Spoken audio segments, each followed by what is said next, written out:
please feel free to invite people to the Quran study. I'm going to put this in the general chat. God willing, put it there. I'm going to put this in the Ask Yo, Questions David, channel. David, did you just see what she said in the chat? No. She said Allah's mercy is for you to take advantage of. Yeah, sure. That's good. No, that's not the case. If you It sin, is. then you need to repent for it, and then the We mercy should is take. not for you to abuse. No, taking advantage of doesn't always mean abuse, brother. I understand English isn't your first language. All right, we're gonna No, start the Quran study advantage. now. What does take Yeah, advantage mean? yeah. It doesn't. Yeah. For example, if I say take advantage of the opportunities provided to you, that's not an abuse. Just mute yourself, buddy. We're gonna start the Quran study. I have work to do. Thank you very much. All right, peace be upon you, everyone. Peace be upon you, AAA. Welcome to the Grand Quran study. We're just Peace be getting upon you. started. Yeah, we're just getting started, God willing. I'm going to tag everyone, actually, God willing. So please feel free to send private invites and DMs to everybody. Peace, everyone. Peace be upon you, everyone. Please join us for the weekly Grand Quran study starting now. Okay, I just tagged everyone. Please join us for the weekly Grand Quran study starting now. Did I tag the wrong everyone? I tagged the wrong everyone. Oh no. Real everyone. I think you got the right one. We have a right and a wrong, everyone? Oh, I don't know. It's not giving me warnings anymore for some reason. That makes me nervous. If you can just tag 4,000 people without a warning being presented before that, that's pretty scary. Whoa, man. Hey, no middle fingers. Come on, remove those. That's not nice. Remove that, please. Hey, they're giving bad reactions. That's not good. That's not good. All right. Peace be upon you, everyone. Welcome to the Grand Quran study. All right, so we're gonna do this, God willing, 954 through 63. Okay. Peace be upon you guys. All right, we're gonna have Brother Eddie do the honors here and read the verses for us. Go ahead, Brother Eddie. Oh, he's got to put me on the spotlight. Excuse me if I butcher something. Chapter 9, verse 54 through 60. Oh, I missed a couple of verses. Oh, no, I didn't. It just loaded it after. Through 63. Go ahead, please. Thank you so much. Inshallah. أعوذ بالله من الشيطان الرجيم بسم الله الرحمن الرحيم. The contact prayer existed before Muhammad. Verse 54. What prevented the acceptance of their spending is that they disbelieved in God and His Messenger. And when they observed the contact prayers, they observed them lazily, and when they gave to charity, they did so grudgingly. Apparent worldly success, verse 55. Do not be impressed by their money or their children. God causes these to be sources of retribution for them in this life, and when they die, their souls depart while they are disbelievers. They swear by God that they belong with you. Why do they not belong with you? They are divisive people. If they could find refuge, or caves, or a hiding place, they would go to it rushing. Some of them criticize your distribution of the charities. If they are given therefrom, they become satisfied. But if they are not given therefrom, they become objectors. They should be satisfied with what God and His Messenger have given them. They should have said, God suffices us, God will provide us from His bounties, and so will His Messenger. We are seeking only God. Distribution system for charities. Verse 60. Charities shall go to the poor, the needy, the workers who collect them, the new converts, to free the slaves, to those burdened with sudden expenses in the cause of God, and the traveling alien. Such is God's commandment. God is omniscient, most wise. Some of them heard the prophet by saying, He is all ears. Say, it is better for you that he listens to you. He believes in God and trust the believers. He is a mercy for those among you who believe. Those who heard God's messenger have incurred a painful retribution. They swear by God to you, to please you, when God and his messenger are more worthy of pleasing if they are really believers. Retribution for opposing God and his messenger. Verse 63. Did they know that anyone who opposes God and his messenger has incurred the fire of hell forever? This is the worst humiliation. Alhamdulillah.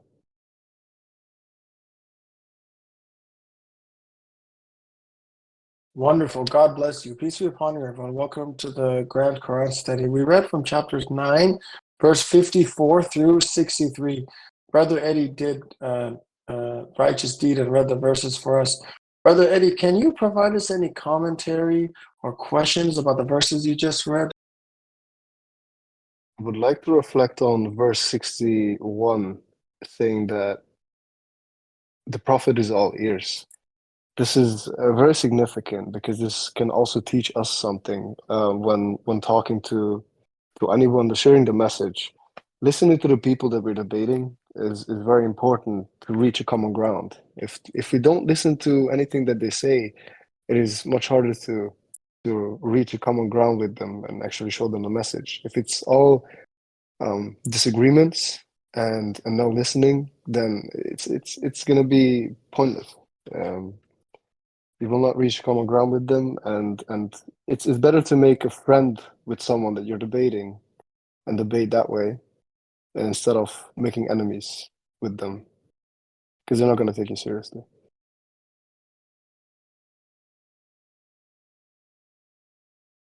God bless you. Anything else? Anyone else have any questions or comments about the verses that were read? Go ahead, please.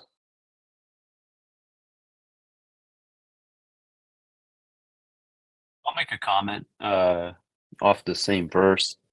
Verse 61 informs us that the prophet was not talkative, right? This is the criticism against him. And this actually goes counter to the hadith where he's out, kind of constantly preaching and giving, kind of like his take on things. The criticism here, it shows that they were saying that, oh, he's all ears, that he's only listening. And we see this elsewhere in the Quran, that when, let me pull up the verse. In Surah 33, verse 53, it states, O you who believe, do not enter the Prophet's homes unless you are given permission to eat, nor shall you force such an invitation in any manner. If you are invited to, you may enter. When you finish eating, you shall leave. And it says, do not engage him in lengthy conversations. And this word for conversations is hadith. So it's specifically telling the people, do not engage him in hadith. This used to hurt the Prophet, and he was too shy to tell you. All right. So the question is, okay, well, how did this hurt the Prophet? Was it that he was annoyed? The reality is, we see that the Prophet was not allowed to explain the Quran. I believe 75. Let me pull up the exact verses. 16 through 19. It says, 16 through 19. All right, it says, do not move your tongue to hasten it. Right. So again, God is telling him, don't rush. And it says, it is we who will collect it into Quran. Once we recite it, you shall follow such a Quran, then it is we who will explain it. Right. So again, he's being informed, right? Don't go and start, uttering in essence the Quran. And my understanding is, people are going to naturally inquire to him about subject matters. And he knows that if he gives the wrong testimony, right, to what the reality is, he can be punished severely. So if we look at, I think it's 69:44 through 48, it says, had he uttered any other teachings, we would have punished him. We would have stopped the revelations to him. None of you could have helped him. This is a reminder for the righteous, right? So this all paints a picture that he wasn't going around spreading hadith, that he was very short on his words, and he was intentionally commanded, right, not to say what he wasn't allowed to. And just one last verse, 21:14, it says, most exalted is God, the true King. Do not rush into uttering the Quran before it is revealed to you and say, my Lord, increase my knowledge. Actually, this reminds me of something else. It's in 25, 31 through 33, right? We see, it says 32, it says, those who disbelieve said, why did the Quran not come down to them all at once? Right? So their criticism towards him is, look, we ask a question, we have to wait until he gets a verse from the Quran to get a response. Because we have released it to you gradually in order to fix it in your memory. We have recited it in a specific sequence. Whatever argument they come up with, we provide you with the truth and the best, better understanding, or the little Arabic is the best tafsir. Do we read the footnote of 954, Eddie? Did you do that? Not yet, but I can do it. Thank you so much.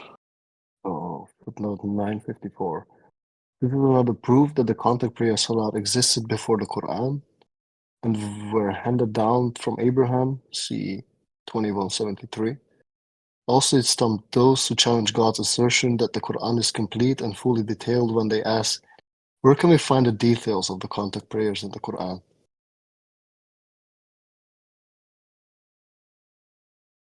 Right. This is a controversial footnote, for my opinion, because the verse I refer to for the pre-existence of the contact prayers would be 835, and I want to I want to put that in the chat. And actually, it's not even cited in that footnote, but that's okay. I'm gonna put it anyway in the chat. 835 to me makes clear because it says the contact prayers existed before the Quran. Now, their contact prayers at the shrine, Salat, Kaaba, were no more than a mockery and a means of repelling the people by crowding them out. Therefore, suffer the retribution for your disbelief. To me, this is very clear talking about the Quraysh. So here we have a very clear example of the contact prayers existing before the Quran coming down. But regarding 954, that one, from what I understand, is talking about the sedentary and the better believer, the weak believers. So I didn't make a connection with that verse and the I just struggled with that verse, to be honest with you, because in 949 it says some of them would say, "Give me permission to stay behind." So obviously this is not disbelievers Quraysh, right? So yeah, I've been struggling with this footnote for a while. Anyone have any questions or comments?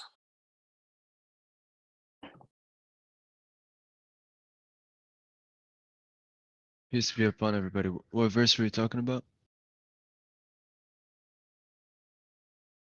954.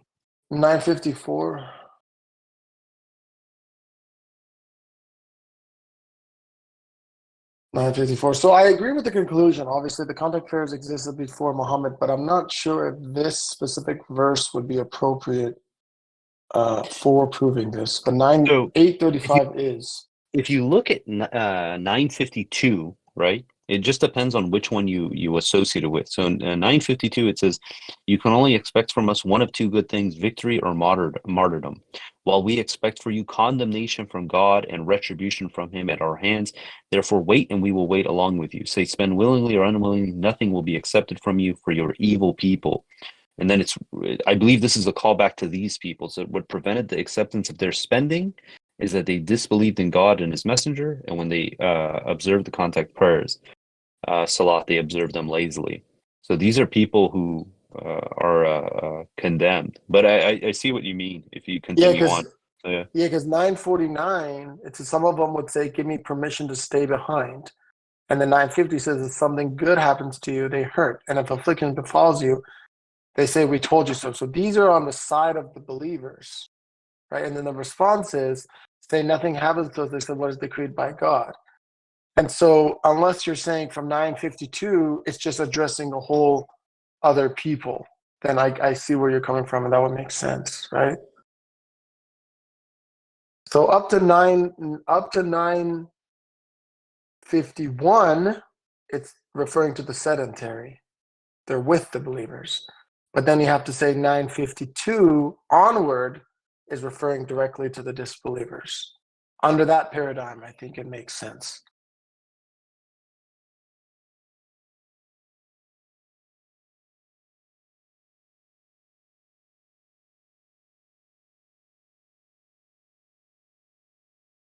Anyone else have any questions or comments about the verses that were read? Peace be upon you all. Thank God for this Peace upon you.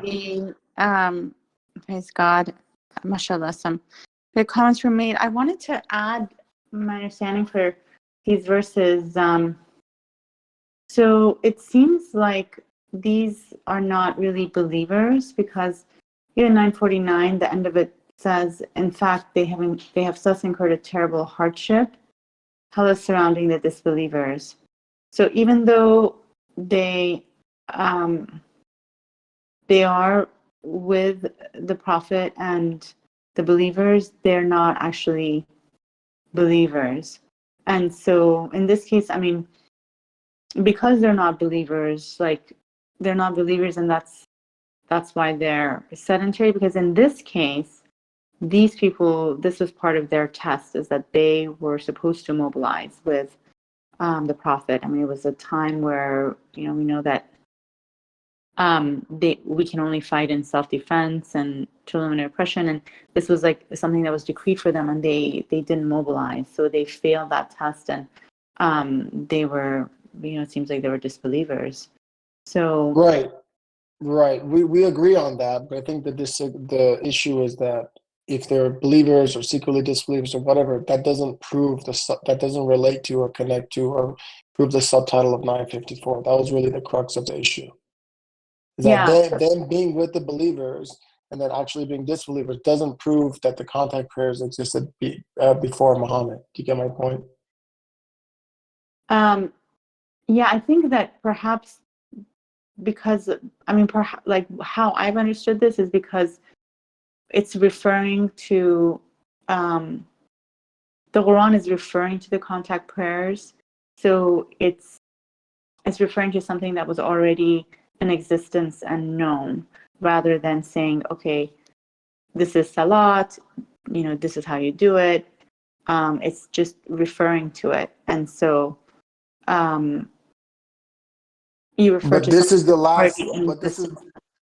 But this is the last chapter revealed in Medina, so this is not a new chapter. This is at the end of 23 years. So obviously, contact prayers already existed at this time, even if they were established by Muhammad. Obviously, we don't believe that. We believe as contact prayers came from Abraham, but using that framework, saying that the sedentary were with Muhammad and they're going to go to hell, that fact doesn't prove that the contact prayers existed before Muhammad. Do you get my point or no? Sorry. Yeah, I get I understand your point. So you're saying, why is this footnote for this verse, essentially? Like, how does this verse show this, right? And don't get me wrong, I agree with the conclusion. And the messenger also refers to 835, which to me does demonstrate people before the Quran doing the contact prayers before Muhammad. But this verse, if we're going to refer it to the sedentary are not quote unquote disbelievers under the normal sense that they're people that never joined the Prophet. Because if we go with the traditional narrative, the traditional narrative is that Muhammad taught the Salat. So it makes sense that a group of people joined the Prophet, he taught them to do Salat, and then they became sedentary, and then they became disbelievers. That's okay. That checks out. But if we're going to say that, well, then they become sedentary after they join the Prophet, and they're not doing their salat lazily, that doesn't prove that the contact prayers existed before Muhammad. Does that make sense? Yeah, but we don't know when these people. We don't know like the history of these people, so we No, can't. Yeah. Anyway, I'll let I, somebody. Simon, thanks. uh, thank you, sister. I just want to ask, where did this specific question originate from? Maybe I joined late. 954. 954 subtitle. Okay, and you're wondering why the subtitle for this specific verse, right? No, well, we were trying to connect it, but I mean, what Peter said kind of made sense, and I see that possibility that 952 is moving in a different direction, is addressing a different group of people,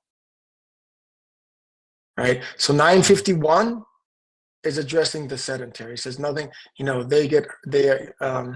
if something good happens to you, they hurt. If an affliction befalls you, they say, we told you so, right? So they're with the Prophet, they're telling you, look, we shouldn't get involved in these battles, we told you so, right? And then God tells the Prophet to respond, nothing happens to us except what is decreed for us. God has decreed for us. He is our Lord and Master. In God the believers shall trust. That conversation is done. Now, in 952, God is telling the Prophet to tell the disbelievers, you can expect for us one of two good things. Victory or And martyrdom. 953 goes back to hypocrites, right? It says spend willingly or unwillingly. So Wait, how do you know? No, that can apply to disbelievers, can it not? it sounds like it's more like, Towards believers. what are the disbelievers in Mecca spending on? Assalamu Mhm. alaikum. Can I add? Yeah, go ahead. So verses 443 and 5:6 that God talks about ablution when we do salat. I think it shows that there was contact prayers, but perhaps they didn't have the ablution, and so contact prayers is not mentioned how to do it, but ablution is mentioned, in details. Yeah, I I don't understand. think that that's a question. The question is not, is there other places in the Quran that proves that contact prayers existed before Muhammad? That's not the question. May I say something on this? Assalamu alaikum, everyone. So, who is Muhammad fighting? He's fighting religious people. They are the followers, they think, of the tradition coming down from Ishmael. These are very religious people. They think they know how to do it. They are spending in the cause of God. We have to fight for God's cause. We got these new people coming up with this they're trying to change our religion. So in that context, you see how the spending willingly or unwillingly, they think in their minds that they are spending for the cause of God. Also, the fact that the retribution will come from God or at our hands, that means he's really referring to people they are warring with. At our hands is the warring. So I do see that it is referring there to the disbelievers as well. And so how could you not, if you excluded them, that would also be wrong for 954. You'd have to include them as well.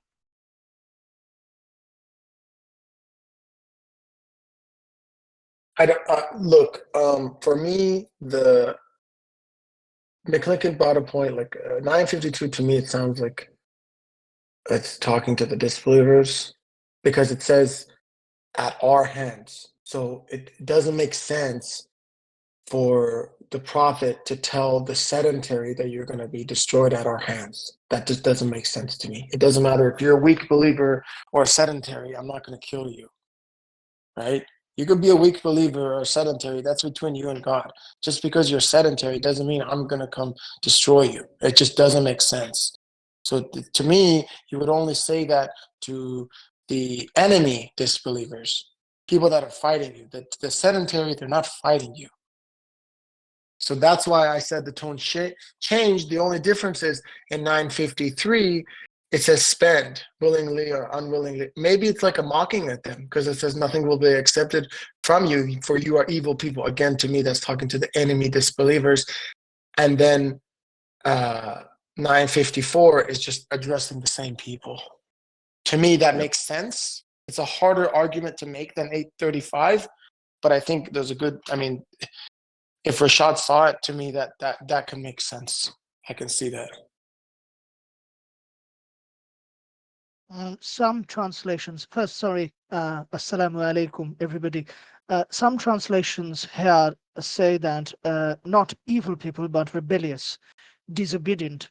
What do you make of that? And I believe that you guys know about the traditional understanding of this part of Quran is that it was revealed in the context of the Battle of the Uhud, where a significant amount of followers of our Prophet, peace be upon him, left him in the midst of the battle. So what do you guys make of that? I believe that he was saying that to God was speaking to these people whose faith wavered when it came to battle, when it came to death.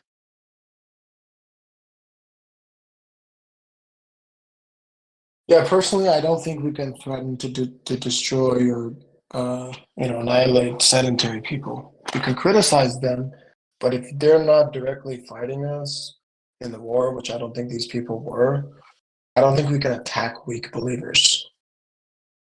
That's just Where my does it say understanding. that? Where does it say that? So if you look at the verse 950, let's load it again. Okay. So 952, right? It says you can only expect for us one of two good things, victory or martyrdom, while we expect for you condemnation from God and retribution from him or at our hands. If I'm threatening someone with retribution, that means I'm going to destroy them. And I don't think we can destroy weak believers.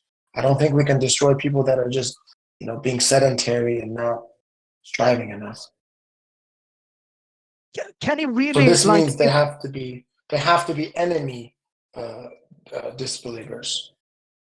Could they be hypocrites among the believers?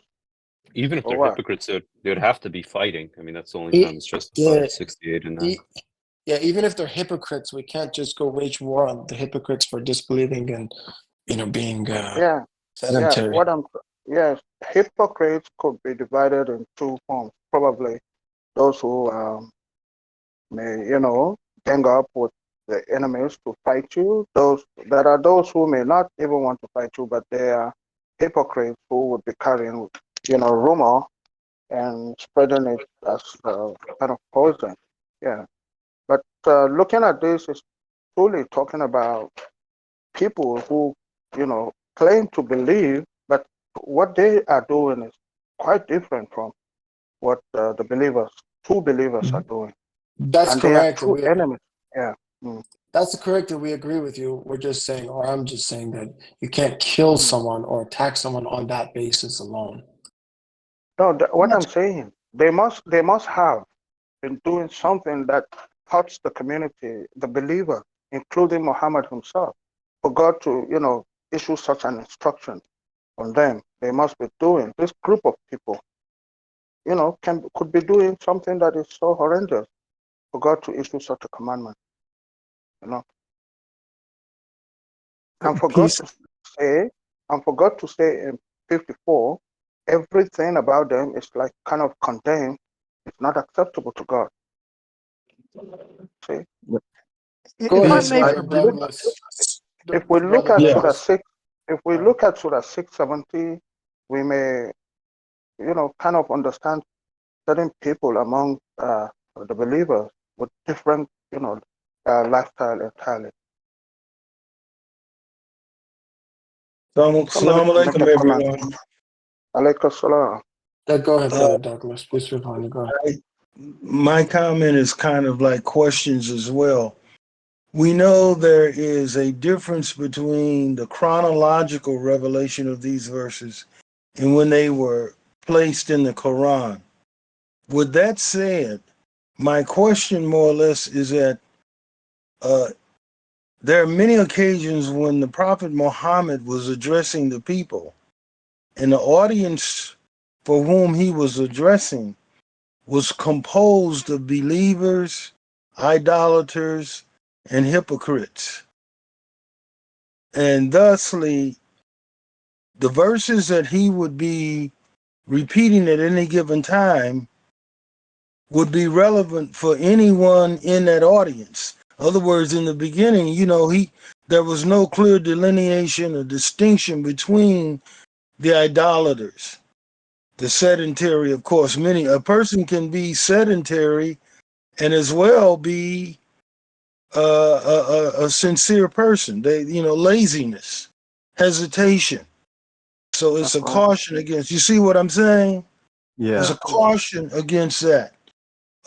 So it's not so much that a specific verse was exclusively revealed to the idolaters, the evil people, but the audience that Muhammad was addressing, in fact, could be composed of all of these groups at any given time, up until a certain point, of course, up until a certain stage of the messengership. It's just, Mashallah. and I get that, but I just feel like it's too much of a convoluted argument to use this verse. It's just really kind of difficult to articulate. But 835 is a very clear-cut example. Okay. Can I 835 respond? is very powerful. Go ahead. Can I give you my sense on that, inshallah? That verse 954 is basically stating that those Arabs, they knew they knew the prayer, they were aware of it as revealed to Abraham. That among those who were listening to the prophet, there were clearly people who called themselves observing the contact prayers, but they were doing it hesitantly. They were doing it lazily or what have you, because it had gotten to that point. They had polluted the prayers and they no longer really took them seriously. Again, this is purely my conjecture, but I could see where this could in fact be another example of where the prayers were revealed, obviously by Abraham and not the Prophet Muhammad. Because the people who called themselves making the prayers, in fact, had reached the level of disregard or maybe laziness that they weren't really doing it with complete sincerity or knowledge. Thank you. Assalamu alaikum. Peace. I want to just reiterate also, I think it's saying some of the same exact stuff, that I think it's really useful to consider how this looked from the outside, this war in Saudi Arabia. I mean, literally, if looking from the outside, they're just disagreeing on the exact same religion they have. I mean, it's a breakup. I mean, it's a faction inside the religion talking to religious people about how to do that religion. That's what's happening, and this guy's bringing a revelation about the religion they're in. So they're all hypocrites in that sense. I mean, you can't delineate. That's, I think, what Douglas was pointing out. Is it's not like the Soviet Union is trying to stamp out religion, and you're against that. And there's two sides are so clear. It wasn't that way. These were religious people having religious disputes.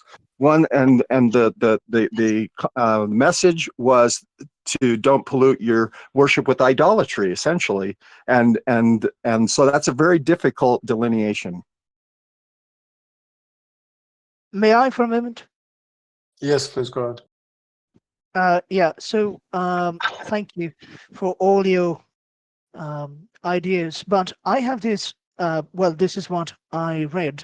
I don't know how much of it can be trusted. That this part of the book is talking about, if you guys know about Abdullah ibn Ubay. So it is not that they were just sedentary. Abdullah ibn Ubay left the Prophet at the Battle of Uhud when the enemy drew near. They just refused to engage. They just went away because they did not agree that they would meet the Meccans head on. Apparently, that was the cause that he gave later on. And so that clearly caused the defeat and the death of many believers. So I don't see why God should not be angry with this obvious traitor. He committed treason by any law of any state. He committed treason.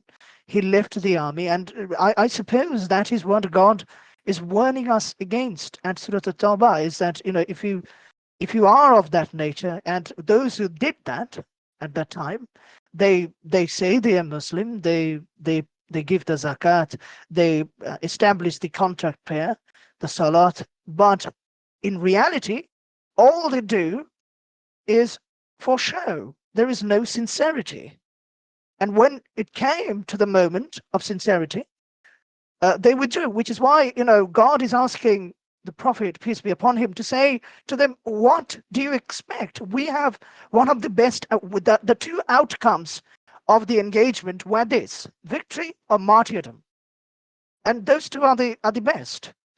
And so I don't see why God should not be very angry with this particular faction that withdrew at a very critical moment and would not want to destroy them. Since I'm responding to Naveed here, who was very reticent in understanding that the sedentary Muslims should not be destroyed. No, these are not talking about sedentary Muslims. These are talking about treasonous Muslims who say they are Muslims outwardly, but when it comes to proving their sincerity to God, they will not. Yeah. Sorry, go ahead, So Mike. I was just gonna say, at best that's conjecture, right? We cannot. This is the last major revelation after 23 Yeah. years. At best, what you're saying is conjecture. We're kind of arbitrarily relating it back to the Uhud battle, which was in a different time period. Oh, go ahead. Yeah, I mean, if you look at it chronologically, right, this is the last major revelation that was given. It talks about the conquest of Mecca, the Battle of Hunain, right? The Battle of Uhud was 5 years prior, and this information that you're basically stating that, oh, this is the context. This entire field of Ashab an-Nuzul, this is the context of the revelations. It's probably one of the weakest forms of the history, let alone even the hadith, because they know most of these narratives, they're contradictory, and they apply, like, there's argumentation to what it the exact context of when these verses were revealed. But again, if you just look at it chronologically with the information we know, it's the Battle of Uhud is specified in Surah 3, verse 152 through 156. Right, that's a much earlier revelation than Surah 9. Surah 9, again, it's the last major revelation. After this, we have Surah 110, which is just 3 verses. So it doesn't make sense that this would correspond. And this is part of the reason that whole field of Ashab an-Nuzul is just, it's not a very reliable even source, even for history. Oh, I see.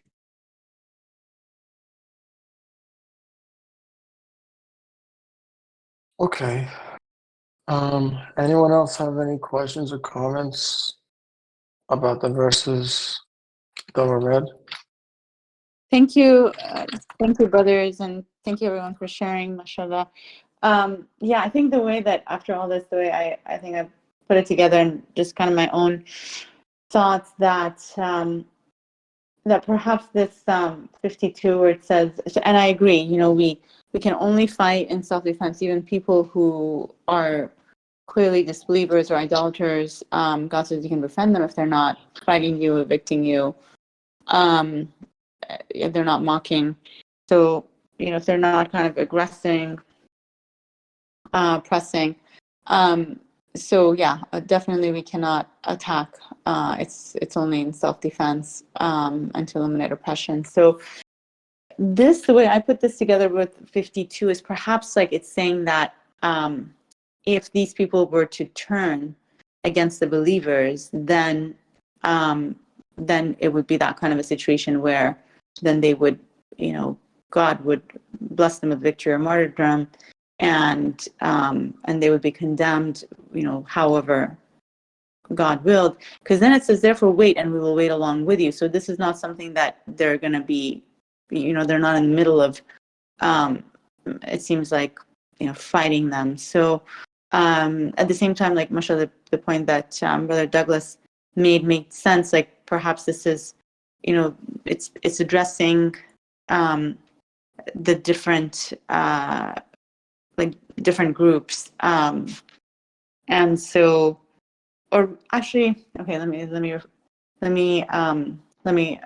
revise that we don't know, like, the people who are being addressed, we don't know their history, so perhaps there were people who among them who were were following the way that they had, like, they were doing this a lot, but not the purified version, not worshiping God alone, essentially.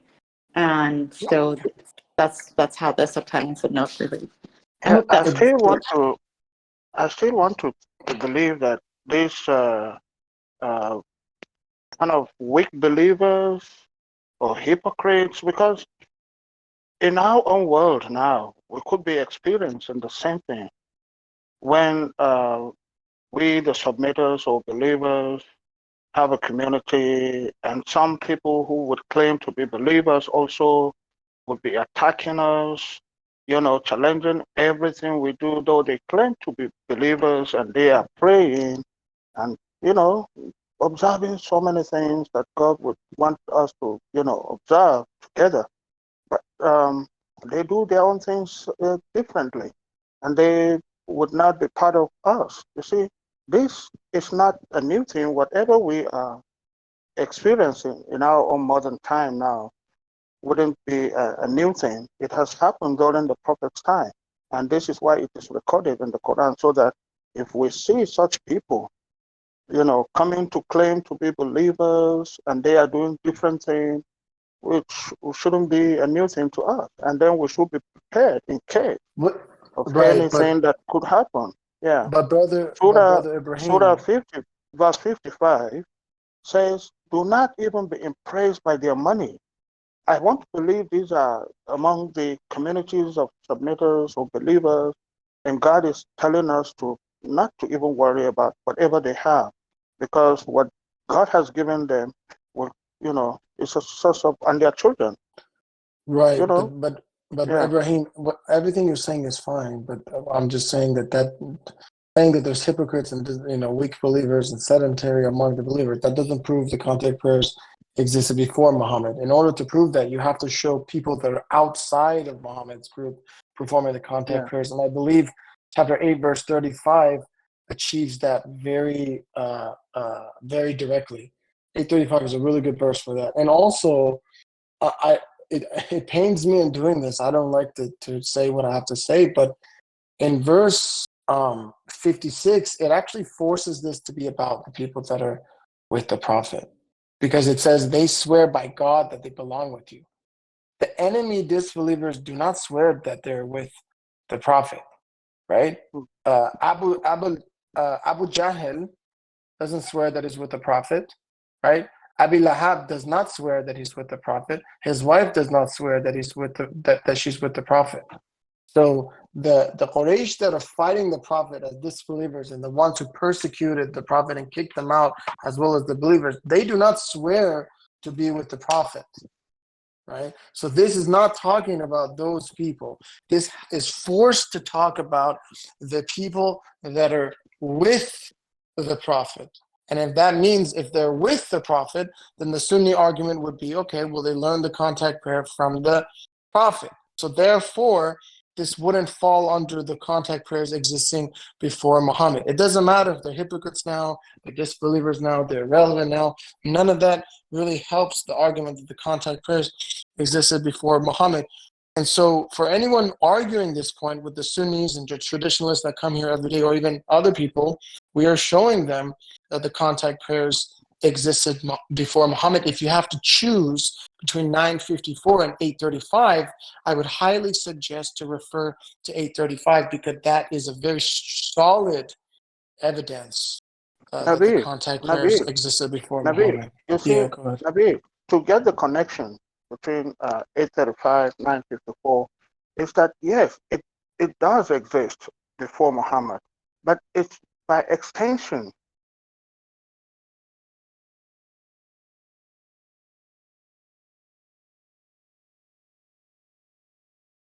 Yeah, I just don't see that. I'm sorry. I don't know what to say. Hey, Naveed, I hate to say this, but I think that you shouldn't put your opinion above that of the messenger.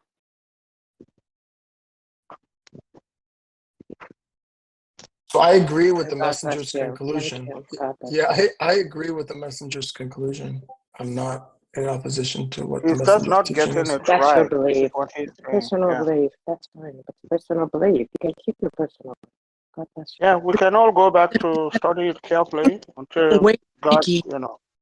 You're being way too picky. Any other comment from anybody, please? Yeah, I want to make a comment. So for anyone who's joined, we read from 954 to where do we stop? Is it 68 or 62? 62, I believe, or 63 actually. Yeah, we finished end of 63. Basically. Yeah, so I just want to put something out there. Sometimes it's a journey for all of us. So sometimes things may not be clear to us. There must be some wisdom here that we're not seeing, and sometimes it's there may be something that is there in the Quran, but it's being highlighted here. Why it's being highlighted here? There's probably something that perhaps we're not seeing. To me, it makes sense that, and I agree. To me, it makes sense that these are people that are with Prophet Muhammad. At the same time, I think these are not. This is different from like ordinary sedentary or weak believers. I think these were actually disbelievers because they were supposed to mobilize and help and support the Prophet and the believers, but they didn't. So they failed this test, and it was a reflection. It was a reflection of them not being actual believers. So, and perhaps we don't know the history. Perhaps they were coming from that background of the traditional, like people who were following the corrupted religion. So they had these things already, the contact prayers, and they but they were not sincere. So yeah, just wanted to share that. And to add to that, sorry. Yeah, please go ahead. So to add to that, I don't want to go back to history, and I don't know everyone by name, but when believers on Muhammad, they immigrated, and there were some people like the governor of the Medina that they immigrated to. They pretended to be with Muhammad and believers, but they were actually hypocrites. And this is documented. I don't have the name right now.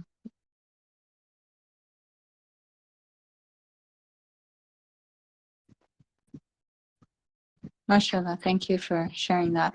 I also wanted to go back to, mashallah, it was a beautiful comment made earlier about like the importance of listening, and it reminds me of 16:125. First, a reminder for myself, may God help us all to give his message in the best possible way. So 16:125 talks about you shall invite to the path of your Lord with wisdom and kind enlightenment, and debate with them in the best possible manner. Your Lord knows best who is strayed from his path, and he knows best who are the guided ones. So, people who at this time are not believers, probably the ego may be prominent. So likely it is. They're not, the faith and the practices help us to kill our ego. And so if we are not, if we're able to be kind, and kindly enlighten, debate in the best possible manner, use wisdom, part of that is like comes from listening to that person and seeing where they're at, and then embracing the common ground, then that's a much higher chance that that person will embrace. Now, God is the one who guides, and but we need to do our part, for our own, first and foremost, for our own souls. This is how we need to give the message. If we do it in a manner where we provoke the ego, then it's going to be hard for that person, at least at that moment. Now, God is the one who guides. He may guide them in a different way through someone else. We lose out on that credit. So if we provoke the ego, it's going to be, it's not going to go well. I mean, God can work miracles, but this is his system and this is what he tells us.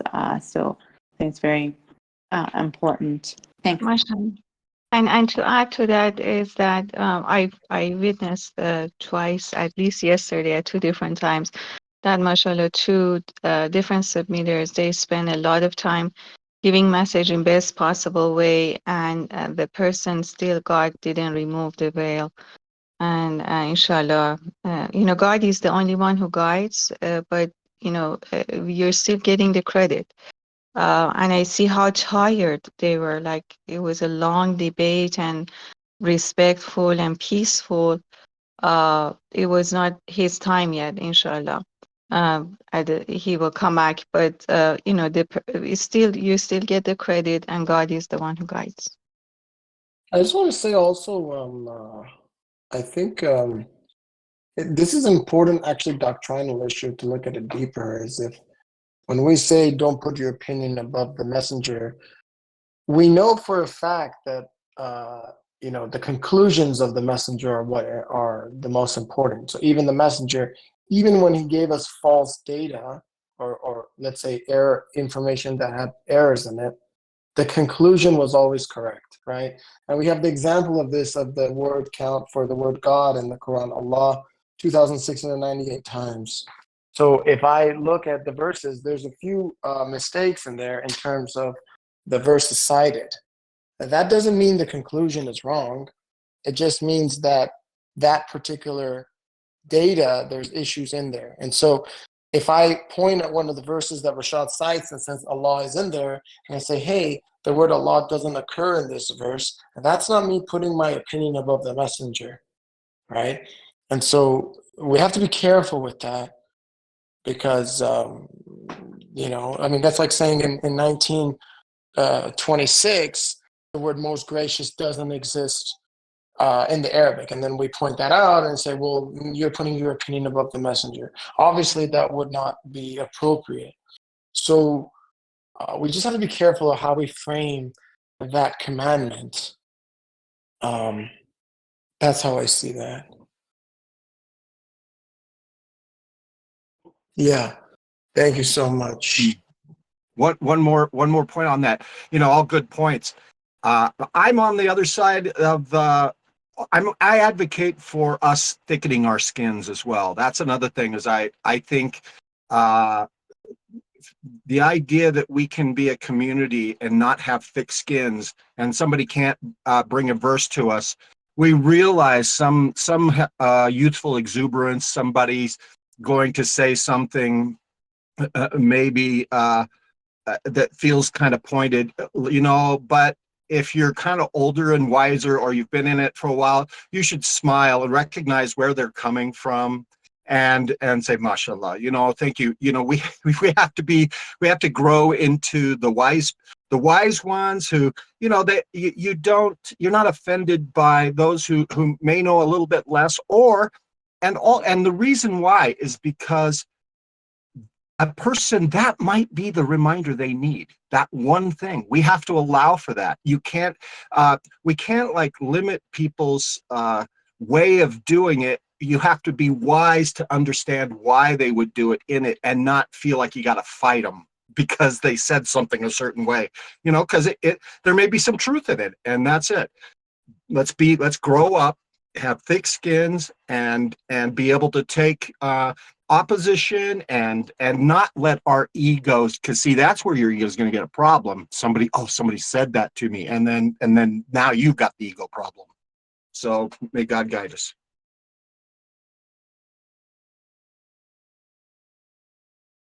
I wanted to make a comment about 955. It says that do not be impressed by their money or their children. God causes these to be source of retribution for them in this life, and when they die, their souls depart while they're disbelievers. These blessings that God gives us, the money, children, status, looks, whatever it is that other people in essence quote unquote desire. The question is, how do we use them?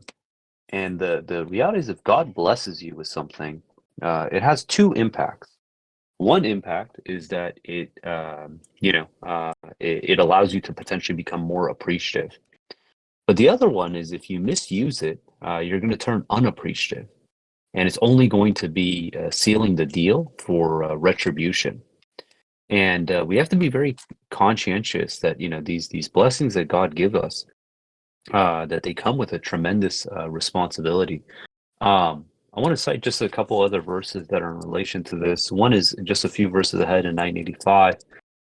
It says, do not be impressed by their money or their children. God causes these to be a source of misery for them in this world, and souls depart as disbelievers. So it's almost identical to 955.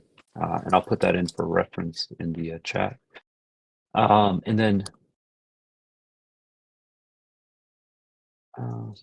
children, where is that one? 64:14 is the other one. It says, "O you who believe, your spouses and your children can be your enemies. Beware. If you pardon, forget, and forgive, then God is forgiver, most merciful." So, if we're not appreciative, if we don't value these and treat these the way that God expects us, without, and when we make them the priority over God, you can guarantee that they're going to lead to our misery.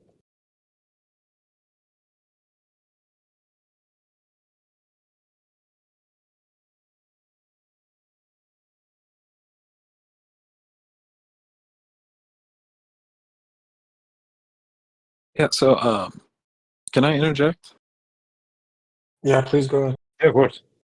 Yeah, so I've read this Surah 9 verse 54 before, and I actually had similar concerns with it as Mr. Naveed had portrayed, and I did wrestle with this a couple times, because if these people were referring to the ones previously mentioned in the previous verses, wouldn't it be more apt to describe them as hypocrites, right?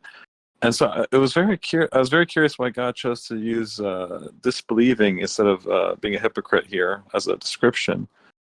And then I sort of entertained the idea that, like, these guys, they claim to believe in Muhammad, right? But they don't actually believe in him. They don't believe in, I say Muhammad, I mean God and his messenger or the message, whatever you want to call it, right? I believe that they're trying to ride their coattails, right? They may just be pretending to believe, but never actually having truly believed, right?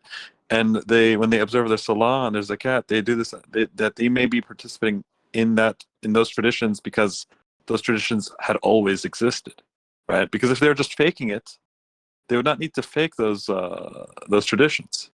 Right? They could just stay at home, not observe them. Oh, I forgot. I was lazy.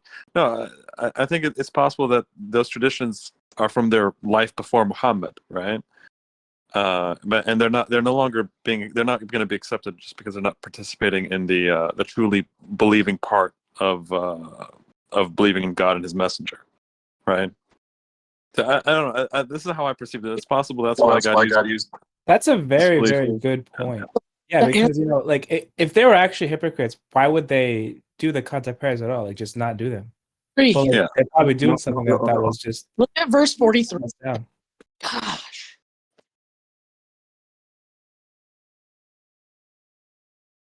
Yeah, and 835 is just fine. So even if you want to discard 954 as a possible as one verse, 835 covers it as well. Well, brother, the brother Jerry pointed to, I think, verse 43, 943. That's exactly the issue. Why did you give them permission to stay behind? Muhammad wouldn't give permission to Abu Jahl or Abu Lahab, right? It doesn't work. Abu Lahab is the ones that kicked Muhammad out, so he's not giving them permission to do anything. So that's kind of the crux. You kind of hit the crux of the issue, is that we're talking about enemy disbelievers on the battlefield. So Rashad, on page 41 of the Hadith, Quran Hadith Islam, he uses 833 to 835. And I'm going to read it for you guys. It says, Salat practiced by Muhammad's opponents. The whole Arabian society before and during the time of Muhammad followed the religion of Abraham. Thus, Abu Lahab, Abu Jahl, and the idolaters of Quraysh used to observe the 5 daily Salat prayers exactly as we do today, with the single exception of substituting the Quranic Fatiha for the Ibrahimi Fatiha. Chapter 8, verse 33 to 35. It says, God was not to punish them while you, Muhammad, were still among them. God was not to punish them while they are seeking forgiveness. Yet they fully deserved God's punishment for repelling from the sacred mosque, though they were not the guardians thereof. Only the righteous are guardians thereof, but most of them do not know. Their salat prayers at the shrine were no more than deceit and repulsion. Therefore, suffer the retribution for your disbelief. Here, the disbelievers doing this, they're not hypocrites, they're not sedentary, they're not weak believers, they're clearly enemy disbelievers, distinguished from the Prophet and his people, and they're performing the contact prayer. This is why I see this as the most powerful verse to demonstrate the existence of contact prayers practiced by them before Muhammad. Yeah, but you know that they were worshipping multiple gods. So how can you do the contact prayer like Abraham did if you are invoking Lat, Manat in chapter 53, the 3 gods that they mentioned? Yeah, So Mr. how can Saul, you worship I the can Lord answer this. of I Abraham? can answer this. Yeah, so Yeah. Mr. Saul, the whole idea here is that if such a distortion would be purified by the Quran, right? And so we have a similar thing today where people have incorporated Muhammad, Ibrahim, even Ali sometimes gets incorporated into the prayer now, and by using the Quran, we purify it, right? And it's just a similar concept. Right, but the salah itself was same in terms of the ritual of the rak'ahs and the number of prayers every day, etc. Just the Ibrahimi Fatiha and perhaps the idol distortions in parts that gets purified by the Quran.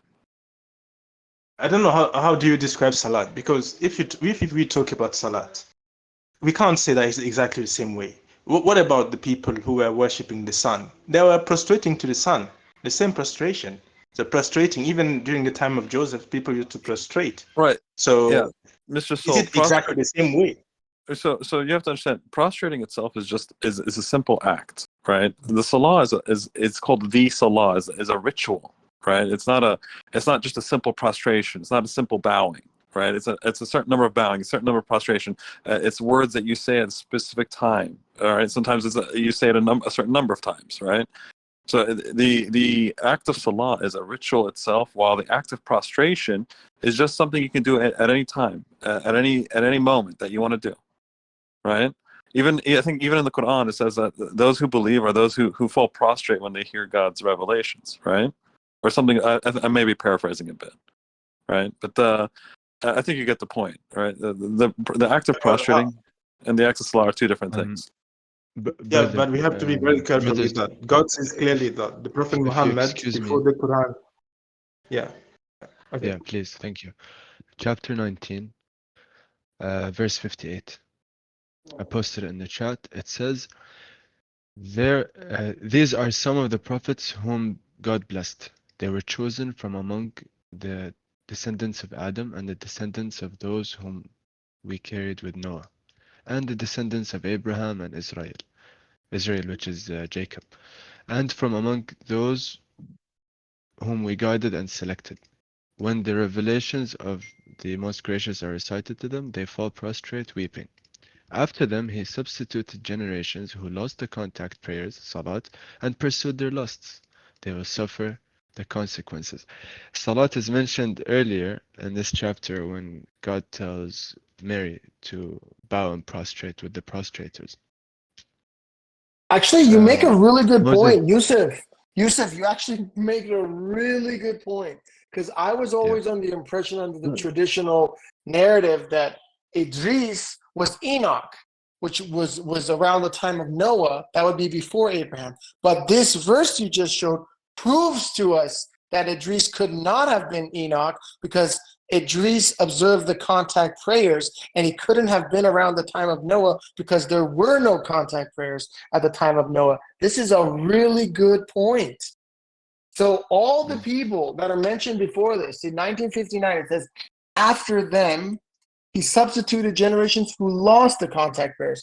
That means everyone before this verse observed the contact prayers. Zechariah, John, Mary, Jesus, Idris, Abraham, Moses, these people, Ismail, they're all mentioned.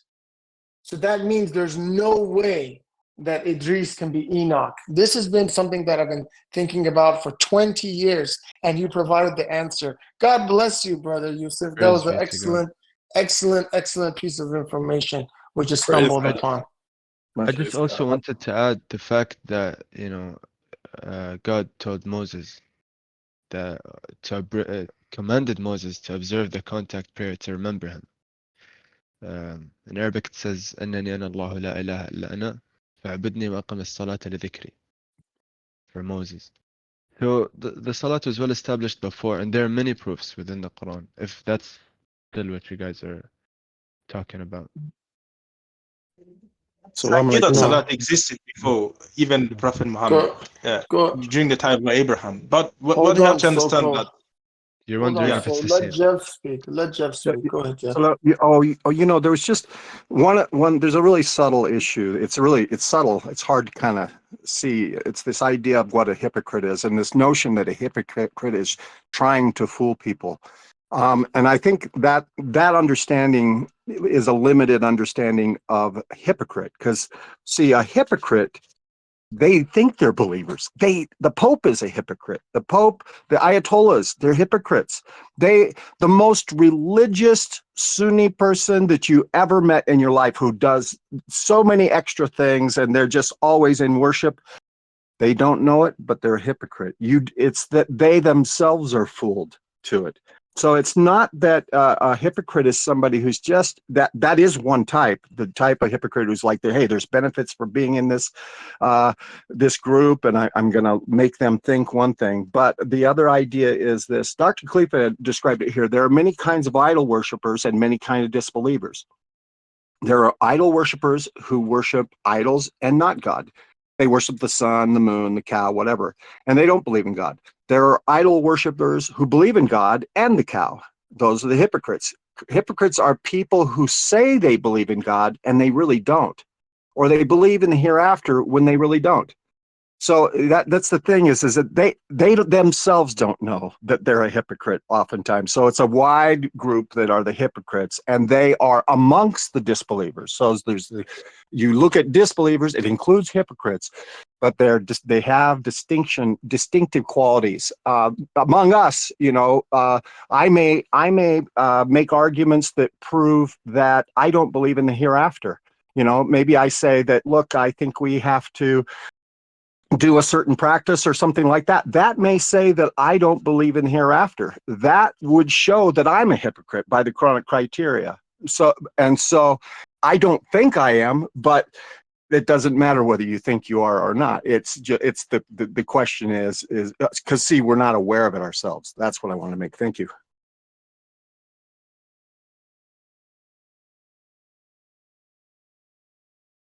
Yeah, I mean, I just don't think this Quran study format is suitable for a debate about whether or not submission is correct. So we have that all the time at the server at various hours every day.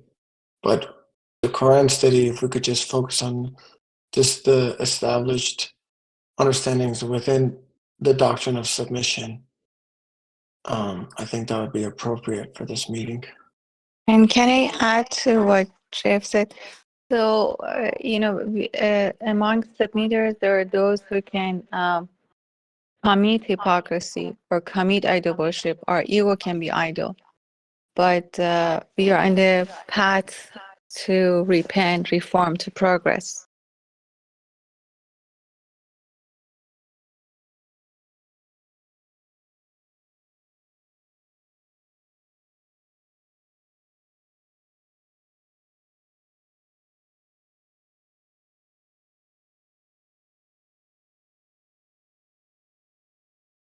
Yeah.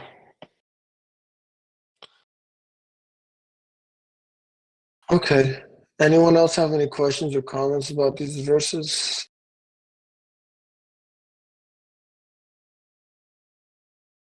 I want to make a comment about 62. This says, they swear by God to you to please you when God and his messenger are more worthy of pleasing if they're really believers. As one of the signs of the hypocrites, that they're more interested, I mean, this is obvious, but with their outward appearance rather than what's in their hearts.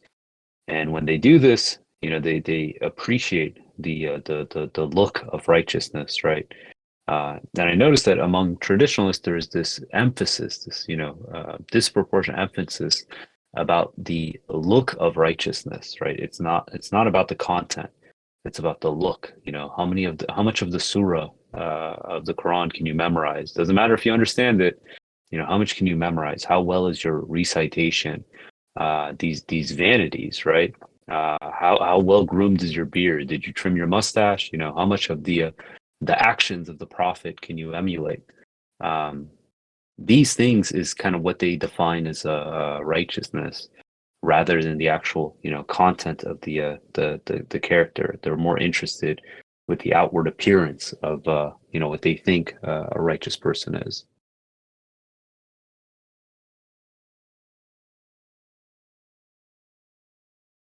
I make a comment regarding hereafter.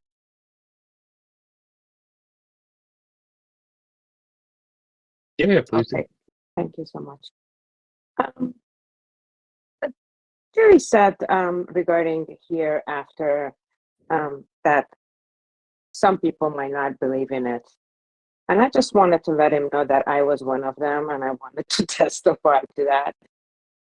And the reason I didn't believe in it, because I didn't believe in the consequences of my action, really.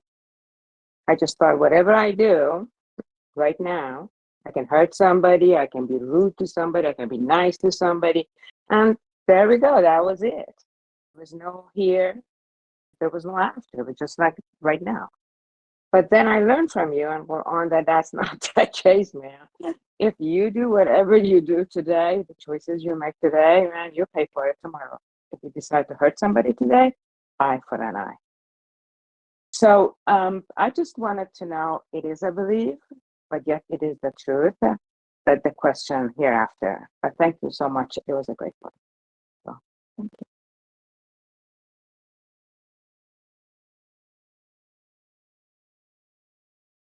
I hope I made sense, whatever. Yeah. Did you have a question?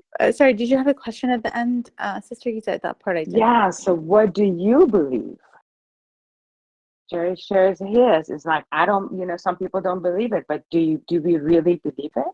And if we believe it, what do we believe hereafter means? What does it mean to you? Thank you. And what does it mean that we're off?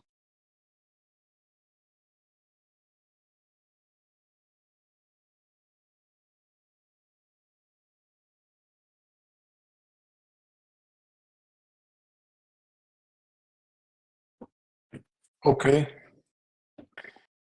Anyone else have any questions or comments for those who joined? We read chapter 9, verse 54 through 63. 63 is a powerful, powerful verse. I mean, honestly, this is a very scary verse.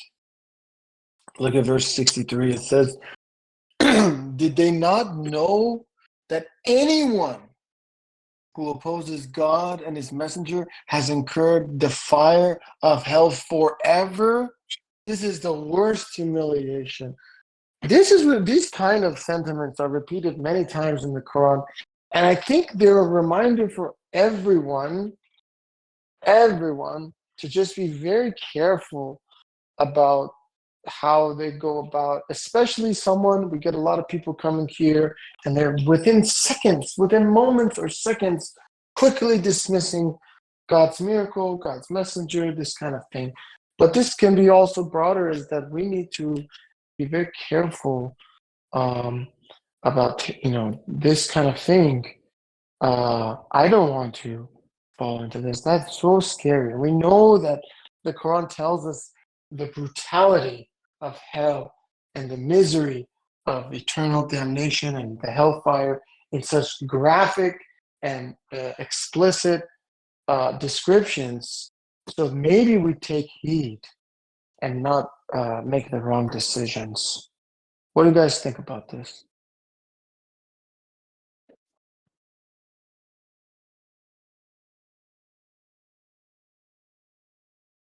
Yeah, I think there's a tendency,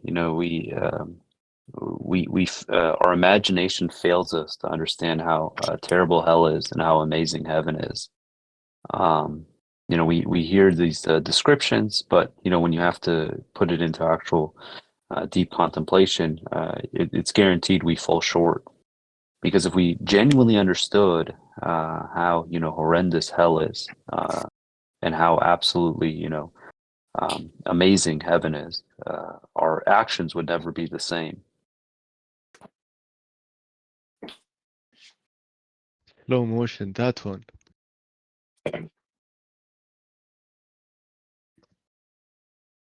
Absolutely.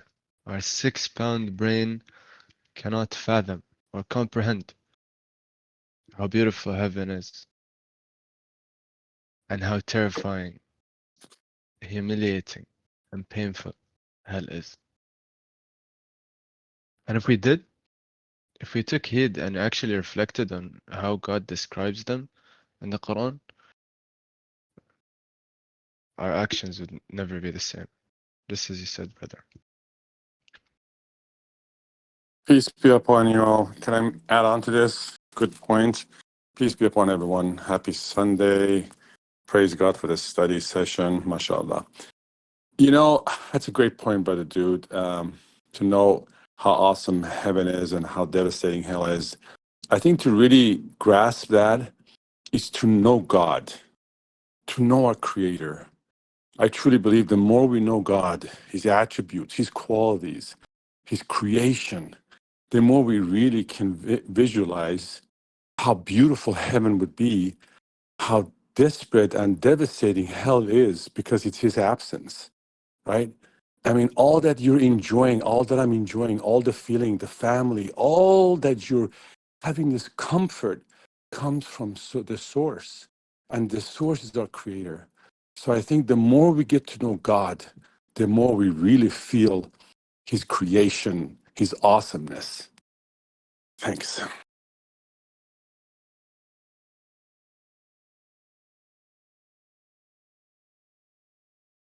Praise God. Thank you so much. God bless you, everyone. I believe we have a very good announcement from Brother Peter. By the way, can someone get a hold of Sarn? He's sleeping on the job. Unfortunately, we've had an excellent discussion today. If any Quran study was recorded, this should be among those that are recorded. I'm not sure what's going on. I make a comment, please. Yeah, I don't know where Saram is, but hold on a second. We have an announcement by Peter on a very important Quranic update. Do you want to speak on this now? Thank you so much. Oh, okay, Brother Omer. God bless Brother Omer. Thank you so much. Guys, this is a striver. He's such a good striver. Only 17 years old. Wonderful convert to submission. You know, has listened to all these different materials, studied the Quran carefully, and he's going overdrive, recording the Quran study for all of us, for everybody from now until 2280 to listen to this wonderful Quran study with so many excellent participants. I really appreciate your recording of this session, and we'll put that on YouTube, God willing. Praise God. Peter, do you want to make your announcement? Please, Yeah, I'm gonna Gita, mute switch. yourself. Yeah, I'm gonna just need, switch to my desktop. Give me one sec. yeah, go ahead. Just please, Gita, don't Hey, can you guys hear me? just, yeah, that sounds good. Thank you so much. All right. Thank you. Waiting. Should I share my? You can share your screen if you like. Okay,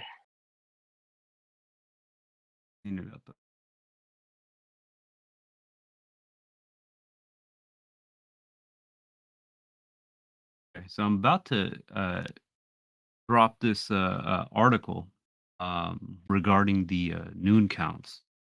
So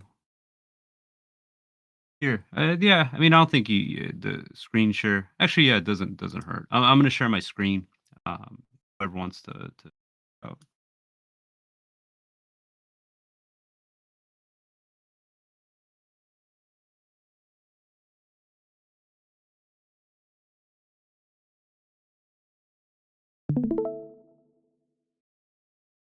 Let me know if that works.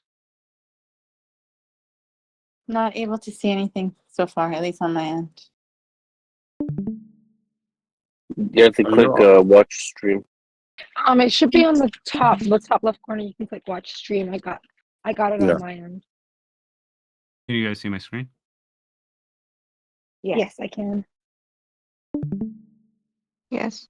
If someone can let me know when I should kick it off. Yeah, if everyone just clicks on watch stream, they can go to Peter's article. Yeah, we still got a lot of Need to be people released. not joining yet. Everybody, click watch stream, please. We're gonna start in about if you're 20 interested. seconds. If you're interested, I'll give them. Otherwise, 20 I mean, seconds. the visuals help, but you know, God willing, I'll talk through. Mm.